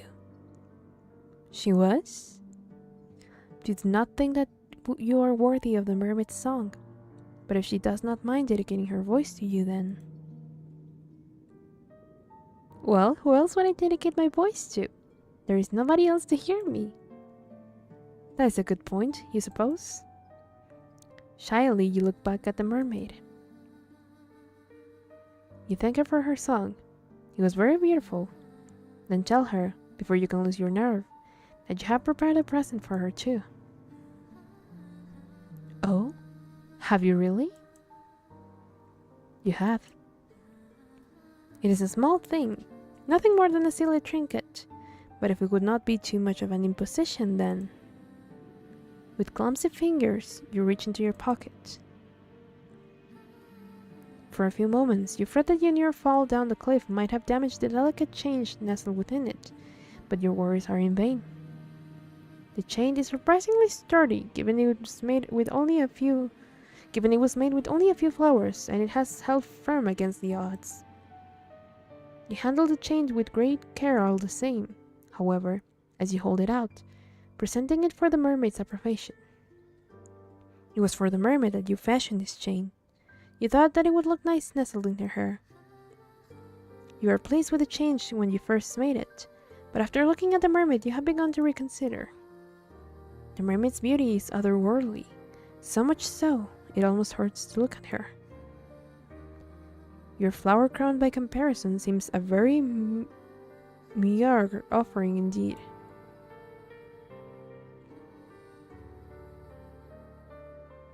The longer you hold your gift out, the more unworthy it feels. You have half a mind, as the seconds elapse, to snatch your silly, wholly unworthy gift back from the mermaid before she can judge you too harshly. But the mermaid's lips curve upwards into a smile, and in a voice so full of gratitude it makes your heart throb, she says, "Oh my, did you make this for me?" "Well, yes," you reply, still feeling a little flustered. "You saw these flowers earlier when you went for a walk, and it made you think of her." Not, you hasten to add, that you think her beauty is comparable to these flowers. They are far inferior when contrasted with her good looks. You simply thought. You are unable to get the rest of this sentence out, however, because the mermaid interrupts you, not rudely, but with something resembling compassion. Perhaps she pities you. She must be able to hear your own voice trembling. Can she also see that the way your hands tremble? Oh dear. Faint heart never won the hand of a fair maiden, you know. What happened to all of your confidence? I think that your gift is a wonderful one. I did not at all expect it, but it is really pretty. You look at your feet, too shy to meet the mermaid's gaze. How old is this girl, by the way? We've never really known that. Then you say, very quietly, that you are glad that she thinks so. But she does not need to spare your ego. You have precious little of it left as it is. The mermaid seems touched by your shyness. Perhaps she likes her prey to be self-conscious. Oh, I see. Prey. Why does the narrator not outright tell the protagonist that she's gonna die? Well, she tells her a little bit, but she doesn't tell her like, hey, she's gonna eat you. Run. But now she's like, oh, her prey. Because she smiles. I am not simply saying these things to spare your ego. I am not like that. Humans might spout platitudes as easily as they breathe air, but I do not compliment others unless I truly mean it. I don't know if I can deal with pity. I guess it depends on how the delivery is handled. I don't know. I didn't see it as pity, but because our protagonist is very anxious, she starts second guessing everything as she does it, which I can understand. I do that too, but you know, I don't know. That she's like in high school, or no. I know you've been saying that she's gonna kill us, but like the narrator doesn't straight up tell the protagonist exactly what these creatures are gonna do to her. So she just like indulges the protagonist into like, sure, go ahead. Like, it's gonna end bad, but you do you. I don't know. And here I thought the mermaid would be safer.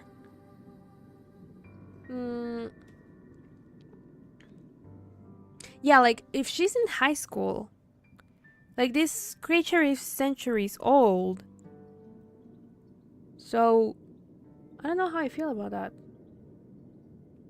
At least the princess was like around our age. But with this one, I feel like she's more of an adult and she's more of a child. And so there's this weird dynamic that I'm not too comfortable with.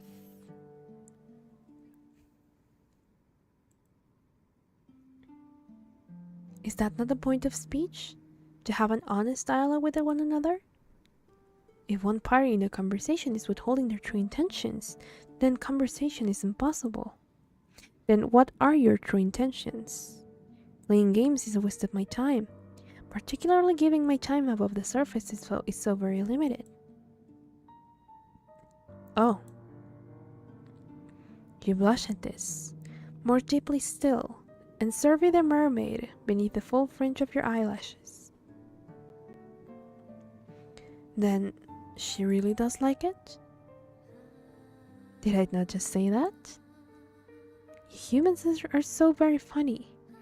What with all of your second guessing? She was like that too in the beginning. She? My friend. The mermaid's answer is a simple one, but it makes your stomach clench regardless. Ah yes, her friend. How could you have forgotten about her? She used to make me gifts too, you know. Gifts like this one. She would pick flowers on the cliffs over there, where I cannot tread. The mermaid gestures to one of with one hand to the cliffs, which tower above the shore, tall and imposing, as though to stab the sky above. She would fashion them into crowns like this one, and bracelets. I was appreciative of her tokens, though she was similarly shy when she first presented them to me. She did not seem to think very much of her handiwork. You and her are remarkably similar, really. There is no guile in the mermaid's voice, but her words have rather taken the wind out of your sails. Of course, the cowherd gave the mermaid gifts. Why would she not? The mermaid is beautiful. She's so very beautiful, like a tutelary goddess. She seems to invite tribute simply by existing. Were you more religious, or more irreligious maybe, you might even consider worshipping her. Though, in essence, is that not what you were doing with your flower crown? How silly of you to think that your idea was an original one. I might be accustomed to gifts, but it has been a long time since any human has bequeathed me with anything. This is a pleasant surprise. I am truly thankful for your kindness, dear one. The mermaid leans forward on her rock so as to pluck the circlet from your fingers. Her benevolent smile all the while is unwavering. And now that I look at your gift more closely, I rather think it is of a superior quality than to the gifts my old friend once gave me. Now, this is enough to make you start, if the touch of the mermaid's fingers upon your own was not. Could you silly gift that really be better than those she once accepted? I think so. My friend's trinkets were all rather clumsy in execution, though I cherished them nonetheless. They were very precious to me. They did not last for very long, though. Not when I took them with me to my home beneath the ocean, The water soon ran the fragile links between the flower stems asunder. Your diadem, however, seems more sturdy, but it is, by the same token, very delicate. You must be very good with your hands. Is this joke with double meaning? With the worship. Irreligious? Yeah, I that caught my attention too, but I'm still not sure. I'm still not sure if it was indeed a cult or just like a very religious school. And somehow she ended up picking like a forbidden book and ended up here. You think back briefly on your disastrous sewing lessons in the past, of your numerous failed attempts to thread your needle, while the other girls giggled at you, and you blush.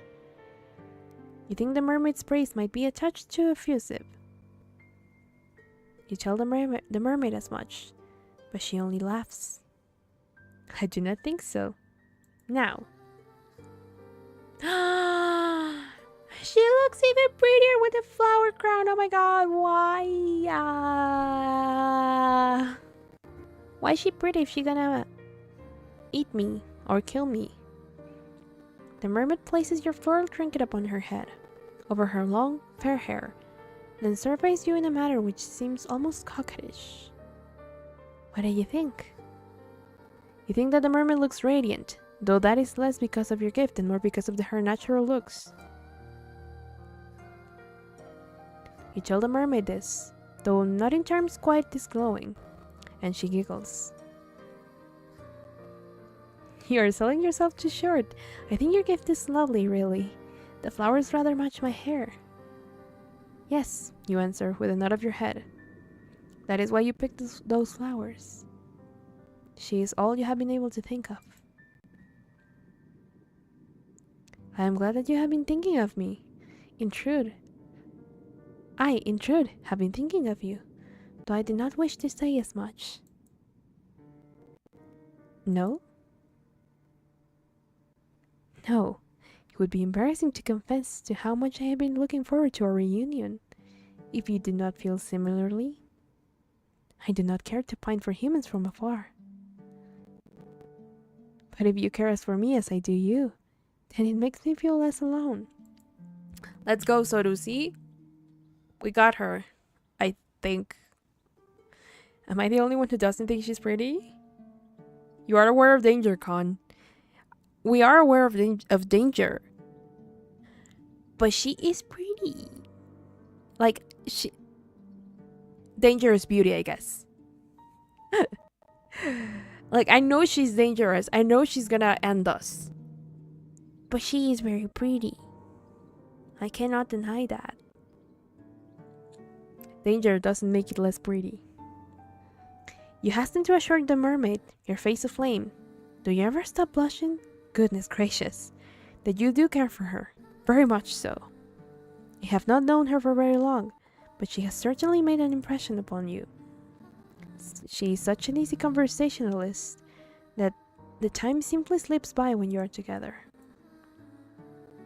And it does not hurt, of course, that she is so pretty. See? I have heard it, yes, that my looks are rather appealing. My old friend was similarly complimentary. I cannot blame you humans for being so taking with me, when my form is so very graceful. Your legs seem rather cumbersome in comparison to my smooth, sleek tail. It must be so very depressing to lumber about on land as you do, living your days beneath the harsh sun and the cool, unfeeling moon. Sometimes, I rather think I pity you. But the surface is a good deal brighter than it is beneath the ocean. I will grant you that much. Leo based. Well, so is Leo, but I generally do not see it. I mean, I guess she's kind of pretty, but not a knockout like you two are saying. Based. I don't know. Maybe Soto's nice standards are not very high. Like, she's not ugly. She's pretty. And I don't know how else to react when I see pretty, I guess. I don't know. There's something about it that I do really like. And if she were not to eat me, I would be down bad as well. You agree with the mermaid, still feeling flushed, that there are some perks to having legs. An agreement which makes the mermaid giggle. I am certain that there are, though you cannot explore the ocean's depths as I can. I presume you have never tried it? Oh no, is she about to drown us? You shake your head. No. You had never thought to do so, largely because you have never been so close to the sea before. Not in all of your lives. Soto, trust love. Leo, distrust love. Con, distrusts me. I mean, we're pretty much the same as in Amnesia, right? Where I'm like, okay, that is cute, but there's something wrong with this person. Usually. And Con is just like, no, bad. You did not have much opportunity for nautical exploration in the past.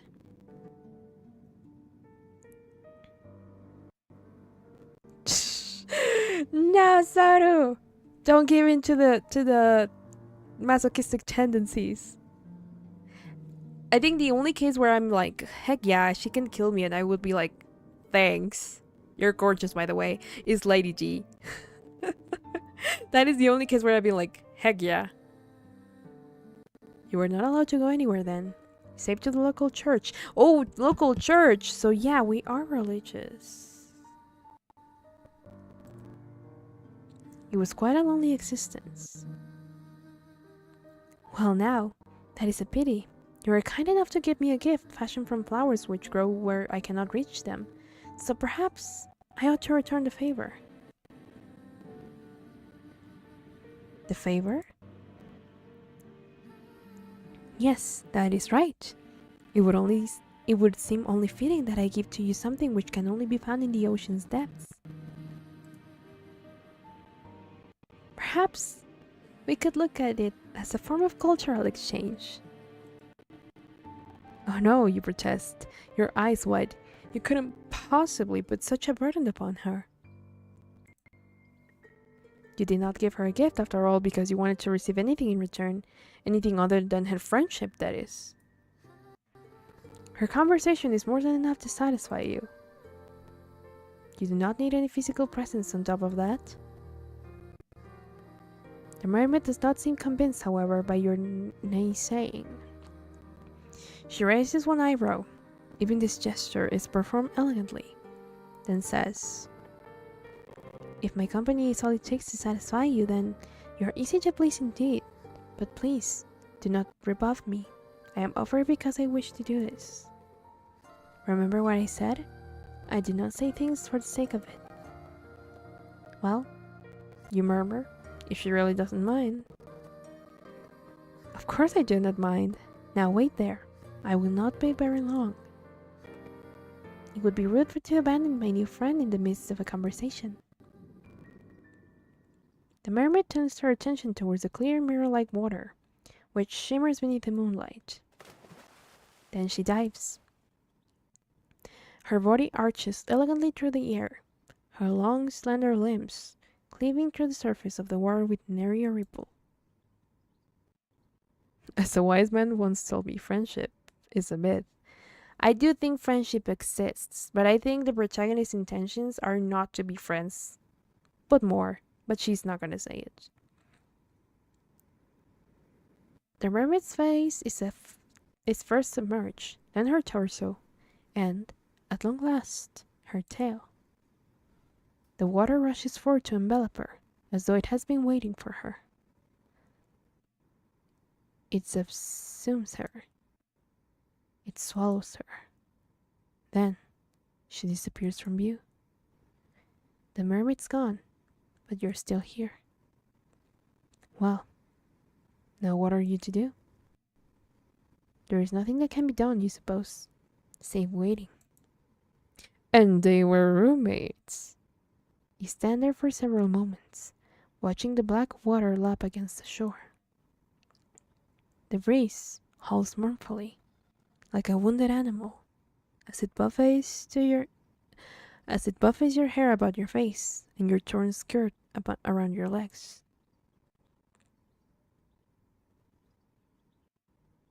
Time elapses, but how much of it? While you stand there, fretfully, feeling as ostentatious as a maple. When will the mermaid return? Will she ever return? You're starting to worry. Is that all you do? When... Look! Over there, by the rocks upon which the mermaid once sat, the water is rippling. It looks as though your new friend has returned. The mermaid pulls herself onto the rocks, using a surprising amount of upper body strength, then smiles at you. I apologize for the wait. I hope I did not make you worry. You are worrying, but you are not half so honest as the mermaid. Mermaids might be spoken of as devious tricksters who lure sailors to their deaths, but they are in actuality very sincere. They are much more sincere than most humans. Perhaps that is why your kind fears them so. There are few creatures who inhabit this world whose capacity for lying is greater than your own. You tell the mermaid that you were not worrying, and she answers with a wry smile. I am not so sure about that. The mermaid is wilier than you are giving her credit for. She has seen straight through you. But no matter.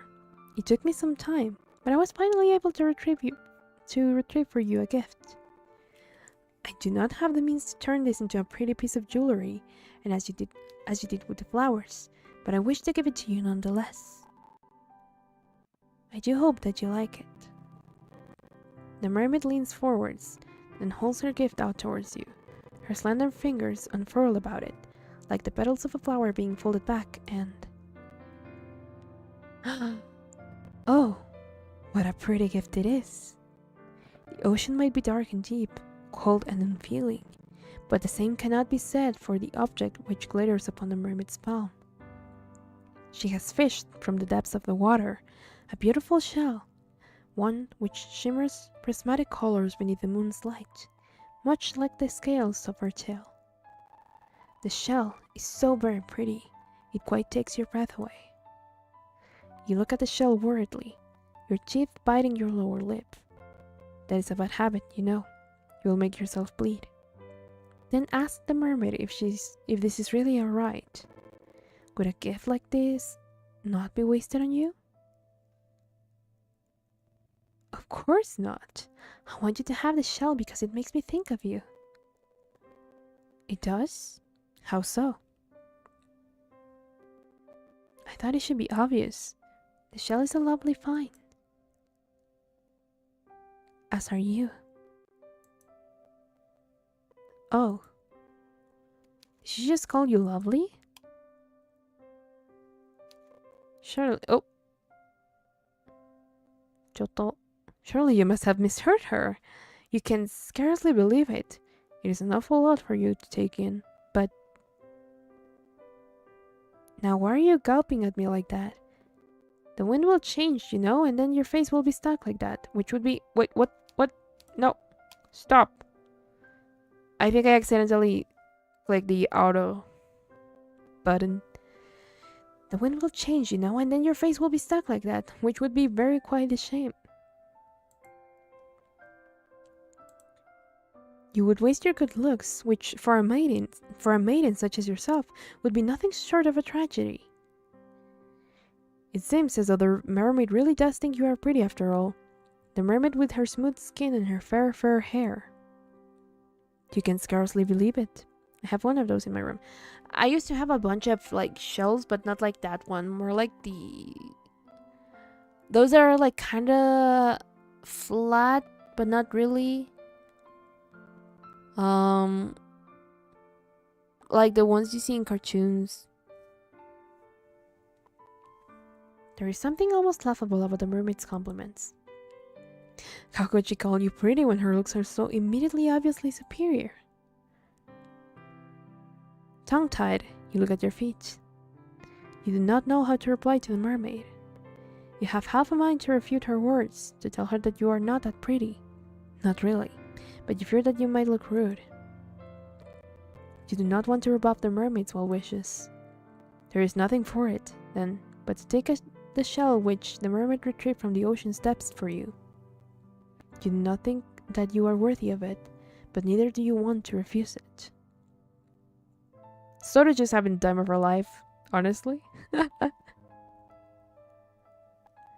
Now that is a surprise, the mermaid says, amused as you reach for the shell. I did not think you would be bold enough to take it. Not without much more coaxing on my part. I'm pretty sure it's pronounced differently, but meh. You have exceeded my expectations. What a good girl you are.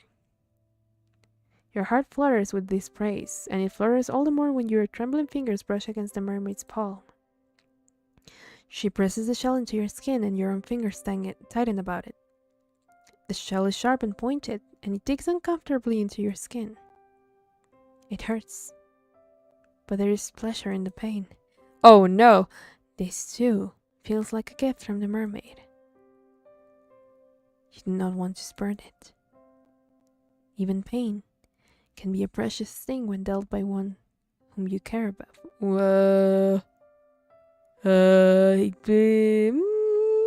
I'm not so sure about that. No, that is a wrong assumption. Girl, please do not.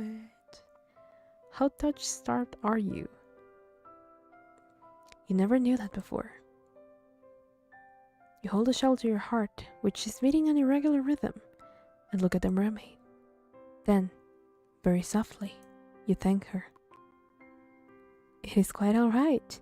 It seems only fair after you shared part of your world with me. Part of your world. I wish to share part of my world with you too. Humans cannot normally descend beneath the ocean depths. And even if they do, they cannot remain there for very long. You are far too fragile. It seems like you have tried this before. Would that I could. I would bring you with me to my underwater kingdom, where we might be together.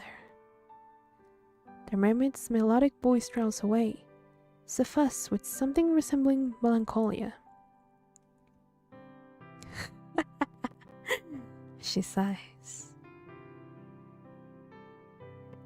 Then she shakes her head and smiles. But this will have to do for the present. Please, take good care of that shell. Look at it from time to time and think of me. That would make me very happy indeed. See, here's the thing. I am not as smitten because now I am conditioned, given last time, that when such cute things start to happen, everything just goes downhill. After, like right after that. When you're like, oh, into a sense of false security, and you're like, nothing will harm me, then stuff happens, and you know. So that's why I'm like not as smitten. But if I didn't knew any better, I think that I would think that it's cute and that we have a chance. But I sadly, after last time, I'm scarred and I don't think we have a chance. I think things are about to go down hill very fast. That is the best part, Leon. No, Sordo, we're supposed to want a happy ending, not getting eaten or betrayed or anything. The days pass, following this nightly encounter with your aquatic acquaintance, with an almost intolerable slowness. You endure the hours of sunlight as best as you can by going for long, bracing walks amidst the heather, foraging for berries and fruits amongst the hedgerows. You even have, when you have mustered enough courage, take an old fishing line and cover in the fisherman's cottage, and try your luck by the shore. Your initial attempts at angling are without success, but as the time passes, your proficiency in the art grows. That's where the trust issues come in handy. Some time after you take up your rod, you find you are able to catch the odd fish here and there. Small, scrawny things, mostly. but the meat goes away to bolstering your rudimentary diet. You teach yourself how to remove the scales of these saltwater fish that you have captured and how to gut them. You learn too how to cook them over a simple fire. I was gonna ask, are you cooking them properly? Because if not, then you're probably gonna get food poisoning, and that's not good. Especially here, where you have no way to, deal with that. Sometimes you skewer the fish of yours on spikes and roast them slowly, innards and all. You're able to sustain yourself well enough during the day, though the faint pangs of hunger you experience never quite go away. Your physical discomfort, however, is secondary when compared to your desire to visit the mermaid. Your days might be dull and drab, but your nights, comparatively, are made of magic.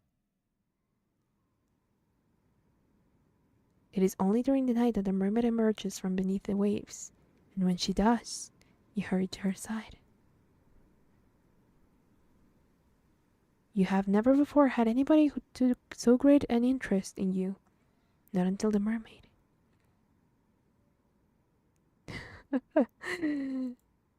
The problem with that is that we won't be living. Exactly. Small details. I don't want to leave her inside her stomach, Soru. That is not a way to live happily with her.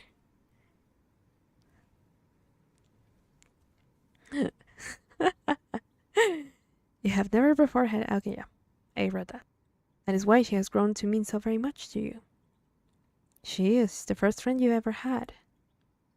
But if you do not temper your obsession accordingly, I fear she may very well be your last. You care little for the potential danger, however, which lurks beneath your interactions with the mermaid. No, Soru, no. That's where I draw the line. That's where I draw the line. You want only to show the mermaid how much that you value her, and you hope within time that she will come to value you too. If you keep seeing her, surely she will stop thinking of her human friend whom she lost so suddenly. That is your plan, at least. Girl, that is not how that works. Fortunately, your self-serving wish to grow closer to the mermaid seems close to being granted. Your nightly conversations when you greet her come easily enough, the words tumbling from your mouth like thread. You have grown rather comfortable in the mermaid's company, and she, yours. She must have, for it is not long after you bequeathed your diadem of flowers to the mermaid that she looks at you, then posits a curious question. I was wondering, dear one, whether you would mind indulging me. I know this might not seem like an appealing proposition, but I thought it would be remiss of me not to ask. I have seen some of your world, for I have sat on this shore for many, many nights hence, but you have seen nothing of mine. It seems unfair that I should know some of the world that you inhabit, while you know so little of my own. We're drowning, drowning. So would you care to come with me beneath the ocean's waves? I feel like Soru lives by the saying of she wants me dead, but at least she wants me. Which, I don't know. No, Soru! I mean, Khan! I get confused, I'm so sorry. Khan, stop. You need to get that checked. That does not sound good. I'm so sorry. I've just been scolding you for the whole stream about the monster hugging that now I'm confusing names. There is much that I wish to show you. Sights that cannot, I fear, be accurately represented in language alone.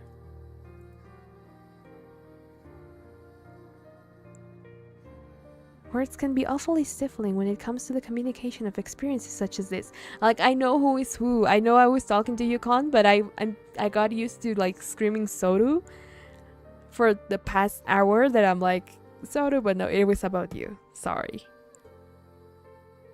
But yeah, you need to get that hand check. That does not sound good.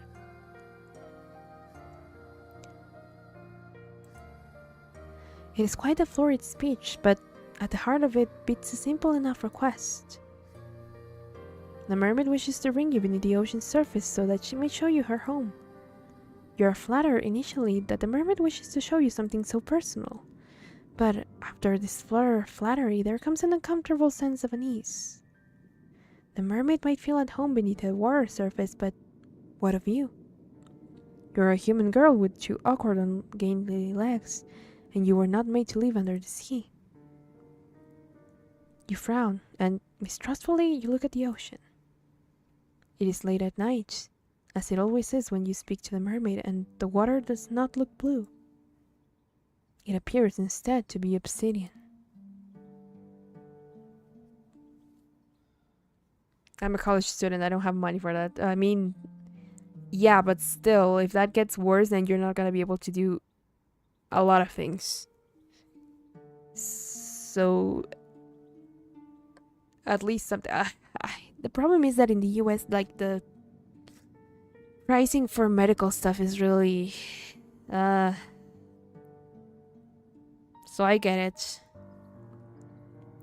but still.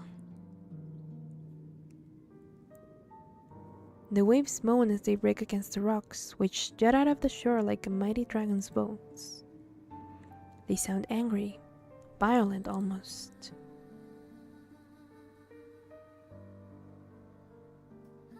Salty sea spray arcs through the air, caught in the moonlight. It shimmers, sharp as knives. Premarital? Are you promoting premarital hand-holding, Soru?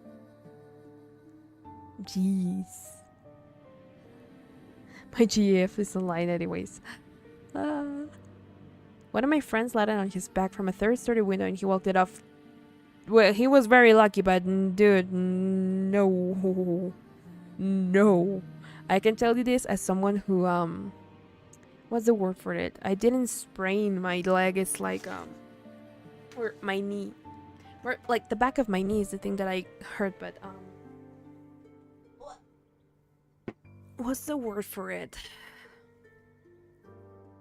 I said nothing. You said holding hands, Soru. Therefore, you're endorsing premarital hand-holding. Scandalous. What is the name of that? Un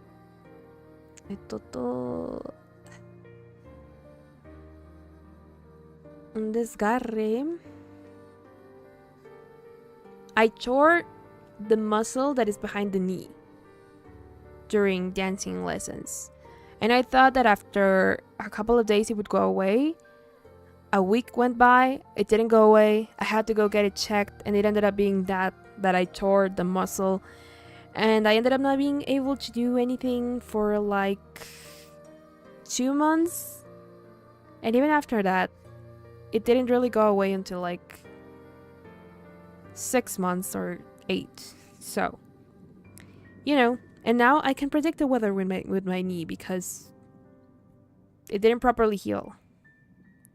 So that's why I would rather, like, if there is a way, you get it checked. Because I know what it's like when the thing doesn't properly heal. Yeah, it was painful, but I mean, when it happened, I didn't feel it. I just, like, the funny thing is that the moment it happened, because I was already like warm because of all the training and all of that and the warm-up and all of that, I only felt like we were doing jumps at a jazz lesson, and I just felt how my knee, when I like touched the ground, how it like cracked weird, but it didn't hurt. And so I was like, oh, that was a weird crack. That was not normal. I wonder. But it didn't hurt, and we only have like 5 minutes of the class left, so I might as well just pretend that didn't happen. And I did that, and by the time I got home, I was already limping because something happened, and I was not sure what. But I was like, oh, you know, I'll just give it a couple of days. It'll be fine. And then, you know, as I said, a week went by. It was not fine. Then 2 weeks. I was given some medication. It did not help, and then I had to go see a specialist, which thankfully wasn't that expensive. And so they gave me like 2 months of recovery, but because I was already mid-production of a musical, I did tell my director that I wasn't going to be able to properly like do certain exercises and stuff, but I would try my best. And so I tried not to overexert it, but I was supposed to like fully rest my leg, which I did not, obviously. And so it took way longer to heal, and for the longest time I could not like bend my knee because it would hurt like hell. So that's why I tell you, like, you need to get it checked. I know it's like the medical bills are very weird and expensive, but you need to get it checked. It's better to get it checked. You got power like a superhero. I mean, it's likely nothing. It only hurts when I try to bend my fingers backward or sideways. Also, I've been through way worse this year. Leo, no. Yes, Con, yes. I mean, even then, still, like I said, now I can't predict the weather because my knee didn't properly heal, so, you know. And I haven't been to dance lessons ever since, or flexibility and stuff, but not because of that, more because I ended up, like, in the meantime getting music lessons, and so now I pay for those instead of the dancing lessons, and I can't pay for both, so. Oh yeah, back injuries are the worst. Those are the ones that you need to take care of immediately, because they can bring you a lot of problems. So yeah, back problems, they suck. But yeah, anyway, let's keep reading. Salty sea spray arcs through the air, caught in the moonlight. It shimmers, sharp as knives. Hesitantly, you take a step back. You are a little afraid of the sea. It is so restless, so deep, and so all-consuming it reminds you of a hungry monster. You have never submerged yourself beneath the ocean before. You never had the opportunity. You do not even know how to swim. Uh-oh! You are fearful for your own safety. Should you consent to dive beneath the undulating meniscus of the water? Meniscus? Wait, am I hiding? Oh, geez, again? Come on! Sometimes my model does this. Hold on. It did this yesterday as well. It's because I crouch. Like, I don't crouch. I like my posture is not proper. So I shrimp. And when I shrimp, sometimes like the camera stops registering my head because of the pop filter that I have in front of my face. And it does that. And it takes a little bit to fix. There we go. I sprang back to life like a spring. Where am I? There I am. Woo. Sorry. It's because I shrimp. There we go. Do not look so frightened, dear one. I will be with you, and I will not let you go. You have my word. Shyly, you glance at the mermaid. She is still perched upon her rock, her hands folded neatly upon her. Well, she does not have a lap. Not really. You are still afraid, but the mermaid's reassurance does help. Has she not told you numerous times that she's nothing if not honest? You trust her not to break her word. She will not leave you beneath the waves, abandoning you to a cruel, lonely fate, to become the food of so many fish. Like the ones you ate. Of that, you are certain. That is why, despite all of your misgivings, you find yourself nodding your head. If that is what she wants, then you will accompany her. You are interested too in what lies beneath the ocean's surface, out of sight. Oh, I knew that you would agree. Thank you very much for humoring me. I will endeavor to make these next few moments the most memorable you have ever experienced. Oh, it will be my last. They will be my last, most memorable experiences, I guess, or memories, or whatever. Yeah, we're dead. We're dead. Now, would you care to come with me? I shall be your guide. The ocean's depths might be dark, but I will not let you get away from me. I promise. The mermaid extends her own hands towards you, a hand which seems to cut through the moonlight, just like a blade. The moon's celestial rays play against the mermaid's upturned palm so that it shimmers. The mermaid's hair, too, is glowing, backlit by Celine's glow, so that she almost looks like an angel. Her beauty is such that, for a few moments, you cannot do anything, neither step towards her, nor back away. You feel frozen in place, rooted into the sand, like some shore-growing tree.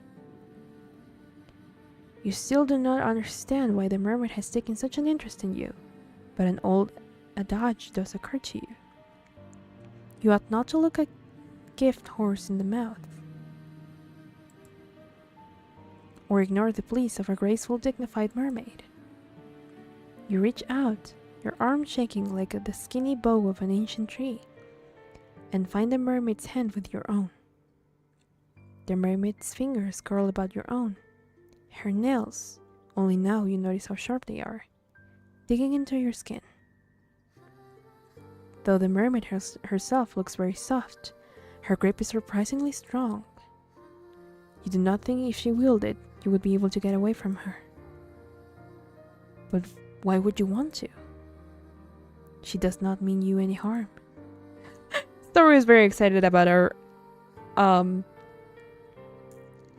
or I forgot the word, or inevitable demise. Now, let us be on our way. There is much to see in my underwater kingdom. I cannot wait to show it to you. How has the flower crown survived this long, by the way, if it's supposed to be like so fragile? The mermaid turns towards the ocean, as do you. A brief moment passes, one during which you allow yourself to stand there, your hand claimed by the mermaids as the wind buffets your hair and your skirts. You inhale deeply. The smell of the salt is heavy in the back of your nostrils, so much so you could choke on it. It is not a particularly pleasant smell, but you have grown accustomed to it after living in your tumble-down cottage by the shore. It is nostalgic, almost. So will we transform into a shark or something? I don't think so. So do I think we're just gonna like run out of air?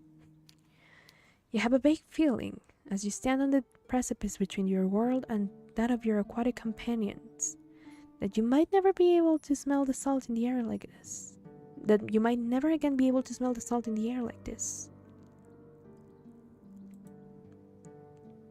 That is just a silly supposition, though. You are being foolish. The mermaid will return you back to the surface in due course, will she not? You hope that she will. You, unlike her, cannot breathe underwater. But does she know that?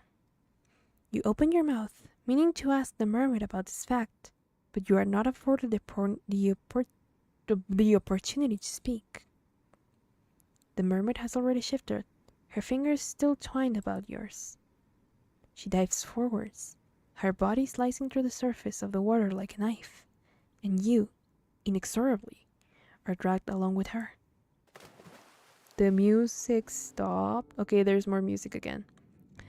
The water rushes forwards to meet you in a sudden, shocking rush. The mermaid's descent might be graceful, but yours is anything but. You do not know how to position your legs, and your limbs feel awfully ungainly. The shock of the water as it touches your skin, meanwhile, is intense. You did not think that the water would be this cold. No, it is not just cold, it is freezing. It feels as though all the warmth has been sapped out of your skin. If your head was not already beneath the ocean's waves, you would gasp from it. You do not gasp, however. You cannot. You already have been submerged. Your body no longer feels as though it is your own. Your hair is unspooling behind you like a thread, and your skirt is fluttering. Uh-oh, it's raining. Your body rocks to and fro, as though being soothed in a mother's arms. It is a curious feeling, but it is not wholly unpleasant. How does that even work? Yes, she does. That's her plan. Well, that happens when you're a human, you see. Well, I am half, so I don't know. I don't think humans turn into sharks. If only it were not so cold down here, beneath the ocean's depths, you might find it relaxing. It is dark under the surface of the water, yes, but you have not ventured so very far, not yet at least, that the glow of the moon cannot penetrate its depths. Your surroundings are illuminated, though faintly, and thanks to the precious illumination, you can see the schools of fish swimming about you. Also, how are her eyes open if it's saltwater?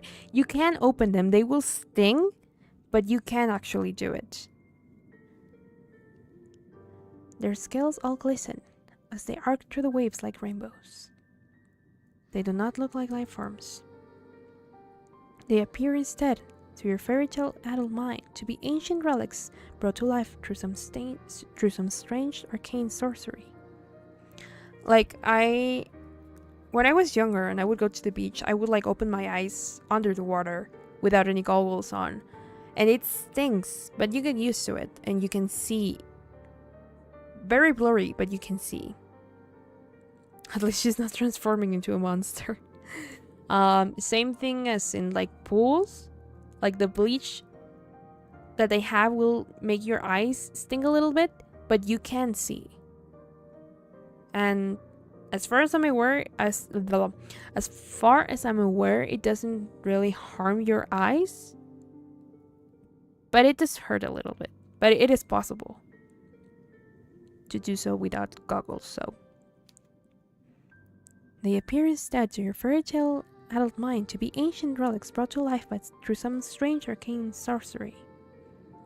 They are pretty. No, that word is not significant enough. They are beautiful. You did not know as you stood up upon the shore how very full of life it was beneath the water's surface.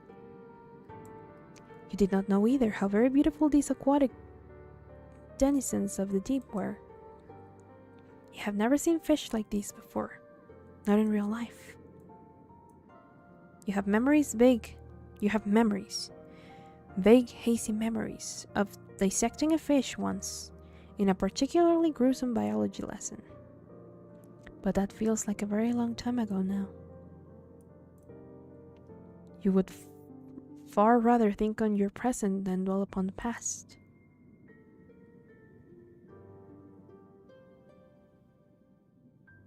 Well, the last one didn't transform, she just took bites out of us. I mean, yeah. I can't open my eyes in the sea. We do not go to the sea. No, no, no. I think it's okay. It's like I would not go to the deep end of the sea, but I'm not particularly like against it nor in favor of it. Like, I think the sea, it's okay. It's good to go every now and then, but I'm not like super excited at the prospect of going to the beach. Whatever it happens. I don't know. It's been a while since I've last gone to the beach. But yep. I again, like, I've done it in the past, but I usually do not try to open my eyes because it stings and I don't like it, but I know that it is possible. But the seconds pass, and as they do, the mermaid continues to swim, letting you deeper and deeper into the ocean's depths. While once you were close enough to the surface that the moon's light could still slice through the waves, now it is so very dark you can scarcely see. Your vision is beginning to blur. You can feel an uncomfortable pressure weighing down on your inert body. You have descended, you realize, with a ripple of anxiety, too deep. She's either gonna drown or like burst from the pressure. Like, everything inside her is gonna like the pressure is gonna make everything burst, and she's gonna bleed, and then she's gonna die. Humans were not meant to descend into these depths. I don't like stingrays. I don't like stingrays. Ah, no, that would be horrible. For me, at least. My mom loves them, but I do not like them.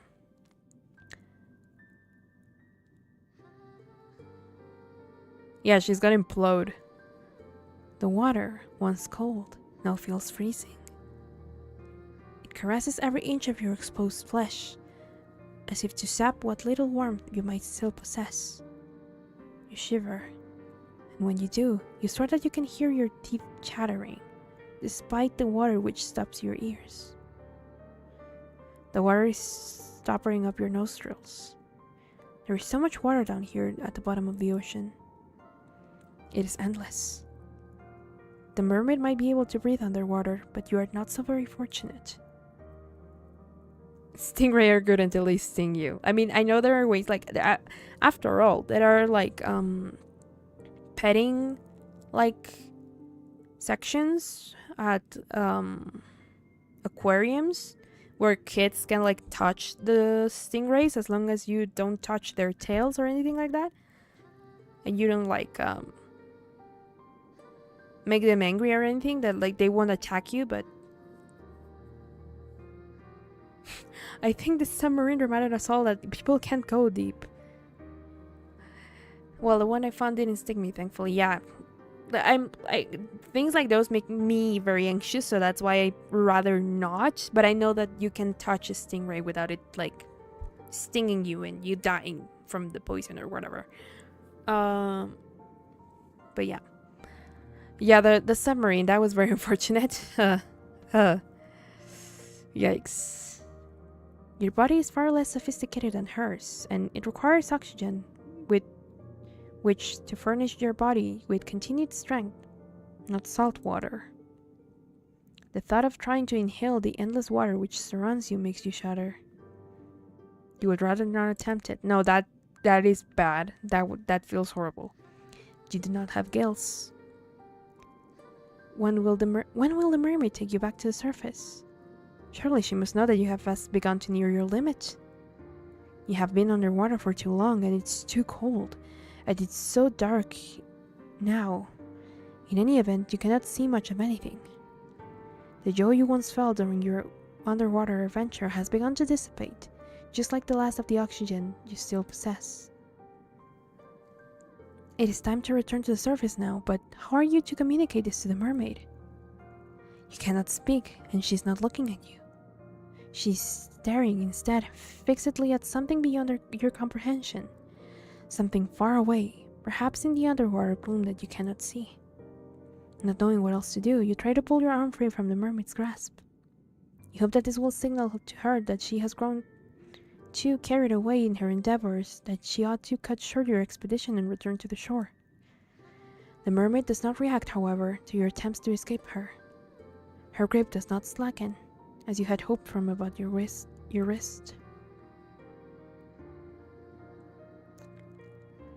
slap her tail. I mean, she's holding the hand that's right behind, that's right beside her tail, so I cannot really do that unless I twist the body, but I cannot do that because I'm struggling for air. So, yeah, I think we can't do that. In fact, it is quite the opposite. It feels as though she's gripping you more tightly than she was, as if to prevent your escape. But why would she do that? I'm gonna open the door for my doggo because he wants to be let outside yet again.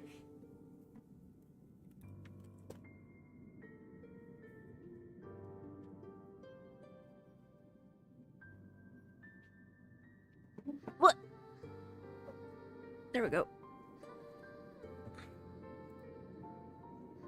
You tap on the mermaid's shoulder to get her attention, a gesture which prompts her, at long last, to turn. Her fair hair billows about her, suspended in the water like a shroud. Then, she says in that calm, measured, incredibly reasonable voice of hers, "Yes, dear one? What is it?" If you could, you would open your mouth to reply to her. But at last, you are a human girl, not a fish, and you cannot speak underwater. So are you playing Find Love or Die Trying? I just got a notification that you logged onto that you log onto Steam and you're playing Find Love or Die Trying. I've been wanting to play that, but I don't know if it's stream safe.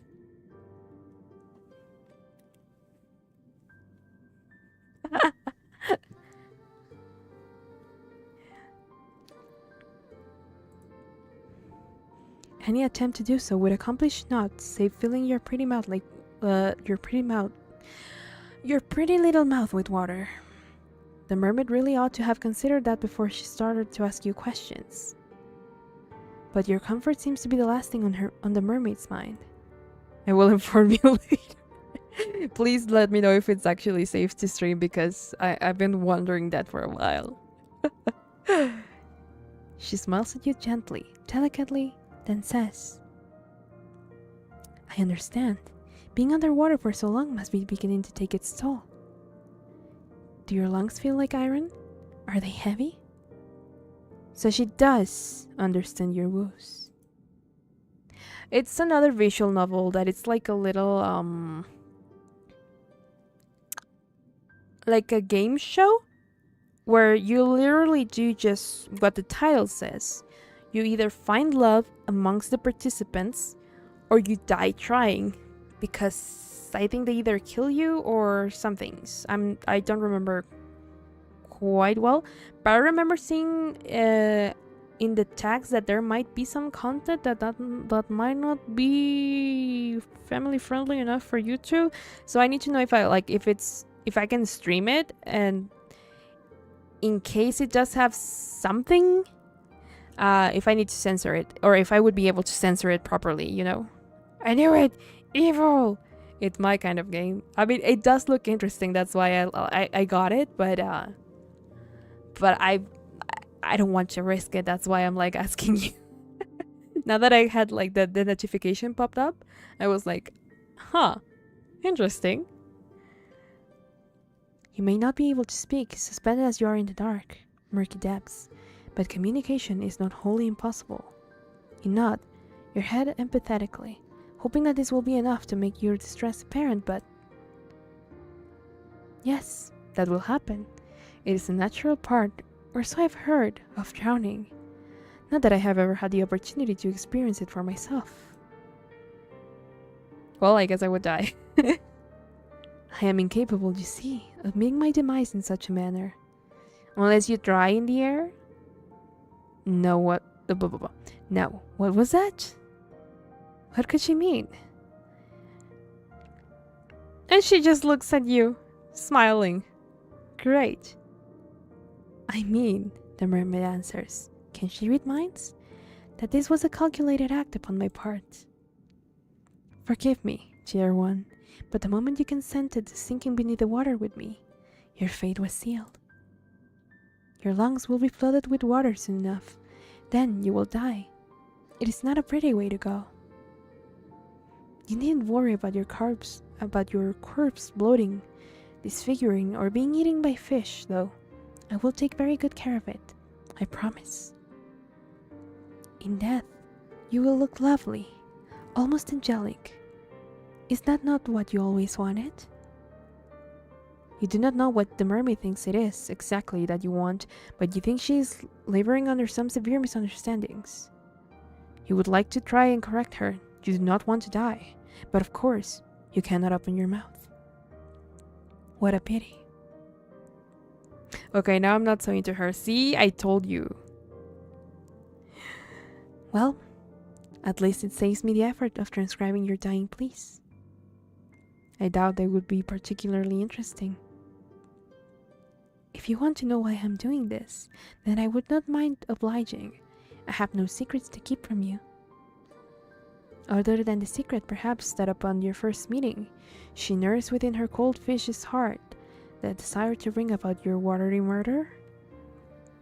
You might have liked to know that before you agreed to sink beneath the ocean's surface with her. It's just a misunderstanding.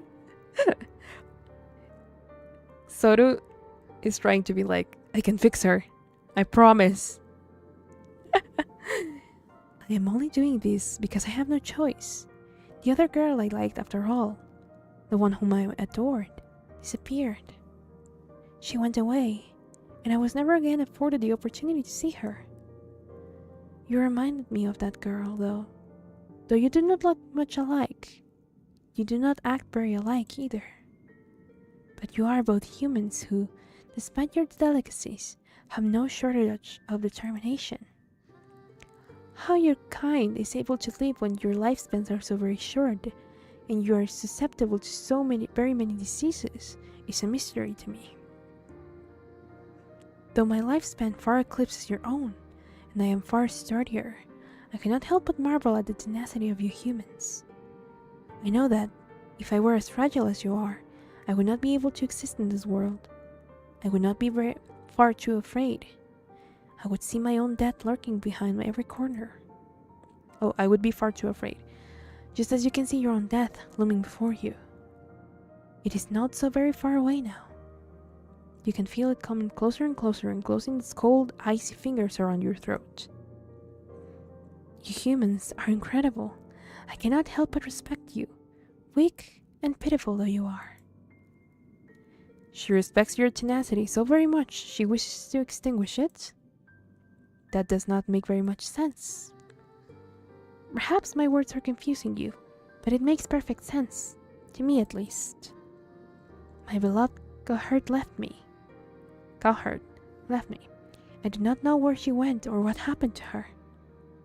Perhaps she was murdered by bandits. Perhaps she contracted a horrible disease. Perhaps she simply fell and cracked her skull. I do not know. I will never know. For many, many days and many, many nights, her disappearance tormented me.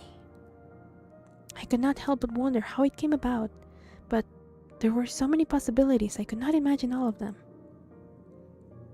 This thought terrified me. It still does.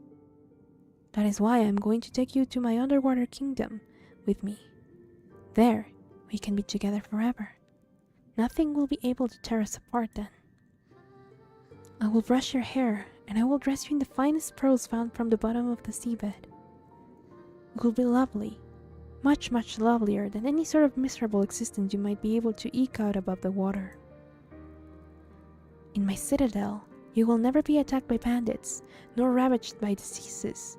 You will be quite safe, I promise.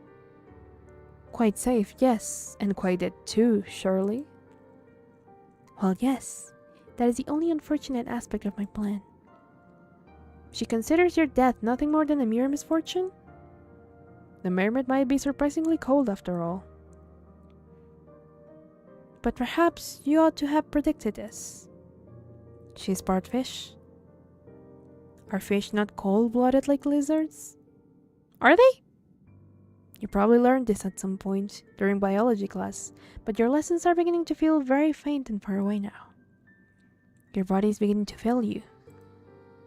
You cannot take much more of this. It is a necessary sacrifice, though. If we are to be happy, I am doing this, you know, for both of our sakes. I do apologize for tricking you, but please, try to understand. I really have been lonely. You would be more inclined to sympathize with her, perhaps, if her loneliness was not ushering in your inevitable demise. But you are too preoccupied with your dwindling... Oh. I misclicked again. But you are too preoccupied with your dwindling reserves of oxygen to feel much in the way of anything for your captor. Yeah, fish are blood-colded. Oh well. I mean cold-blooded. I can't read. No, you can't fix her, Soto. Stop. She needs to touch more grass. Indeed.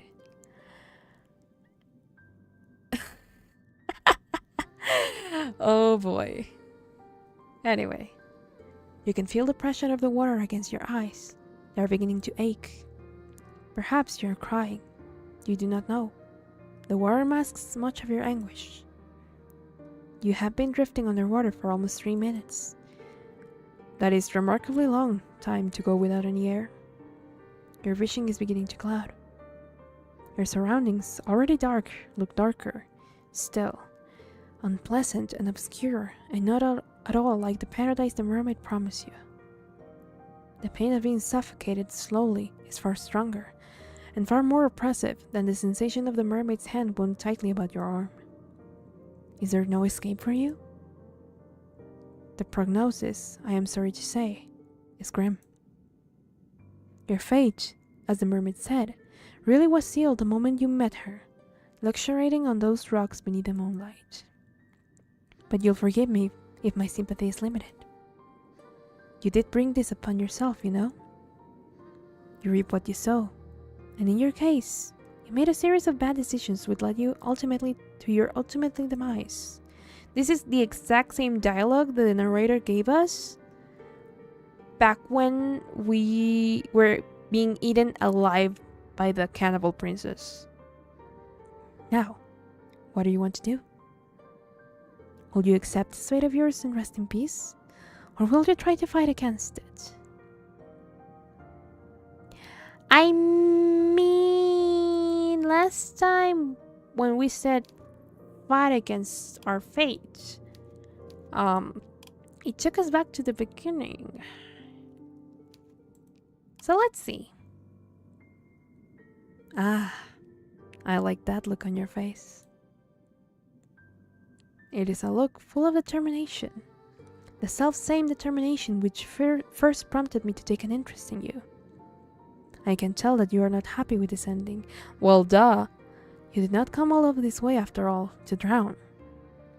That is quite the indecorous demise, regardless of how many fine stones and shells the mermaids means to twine through your hair after your death. If you wish to carve out a new story for yourself, then I would be only happy to indulge you. Just try not to get on the bad side. Or, good side of any homicidal naiads this time. I mean, I tried that. Didn't work. The drowning of fair maidens is something of a cliché. Your fate is once again in your hands.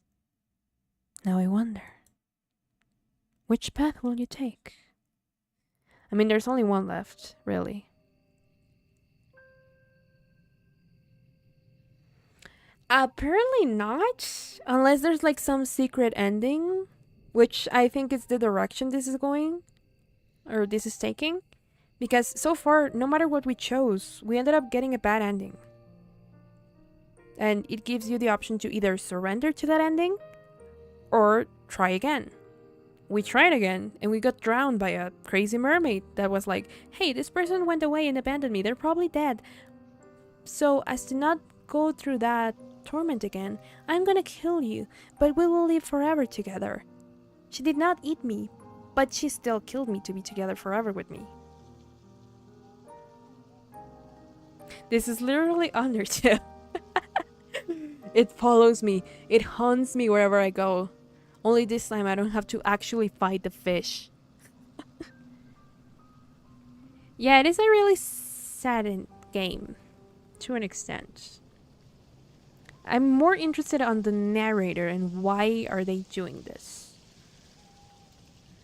Because they know who we're running away from, but they're not telling us anyway. Oh, we only have 6. Oh, interesting. Okay. Meh, I've heard worse. But anyway, I think we're gonna have to leave it here for today, guys, because it's already been 3 hours. It took us way longer than last time, but that's because of all the tangents, which are always fun. I always love the tangents. You know me. So we're gonna have to leave it here for today, and we're gonna continue it some next time to get the final one, maybe? I wanted to be happy with the mermaid, just that. Well, maybe with another mermaid, not this one. But yeah. But anyway, we're only missing the village. The best 3 hours. I mean, it is sad, but I just finished watching a documentary about Julius Caesar. Yikes. Yeah, that's not great. Let me just switch real quick to my room. We're gonna end soon anyway. But yeah, we'll be continuing this one. Just let me make sure I saved. Yeah, I saved. Perfect. Anyway, so we're gonna be continuing this one some next time, maybe next week. I'm still not sure. But tomorrow we're gonna be streaming Ballads at Midnight. Hopefully we'll be able to finish that one. Maybe. And yeah, and so do next week we have a collab. I really hope you don't need your monitor for that, because if not, then I'm screwed. I'm gonna be alone and scared. The whole stream is basically just me and Soto bouncing off each other, right? Thank you for the stream, Leo. You helped me a lot to relax. No worries, Soto. I hope that gets fixed soon. And you can get a new monitor soon-ish. But yeah, that was fun. That was interesting. But yeah, next Tuesday we have the Ultimate Custom Night stream, which I'm not looking forward to. And tomorrow we have Ballads at Midnight. Okay. Maybe on the weekend we'll check it out to see if like we can properly do it. I just need you in voice call, and that's all. So I can like have someone to be my emotional support. And other than that, I still don't know what streams I'm gonna do next week. So, yep. But with that, I'll see you tomorrow with Ballads at Midnight. Thanks so much for coming. Thanks so much for being here with me and giving me a couple of your hours. I hope you had fun. Drowning is not fun, but regardless, I hope you had fun. And I'll be seeing you next time. Okay? Bye!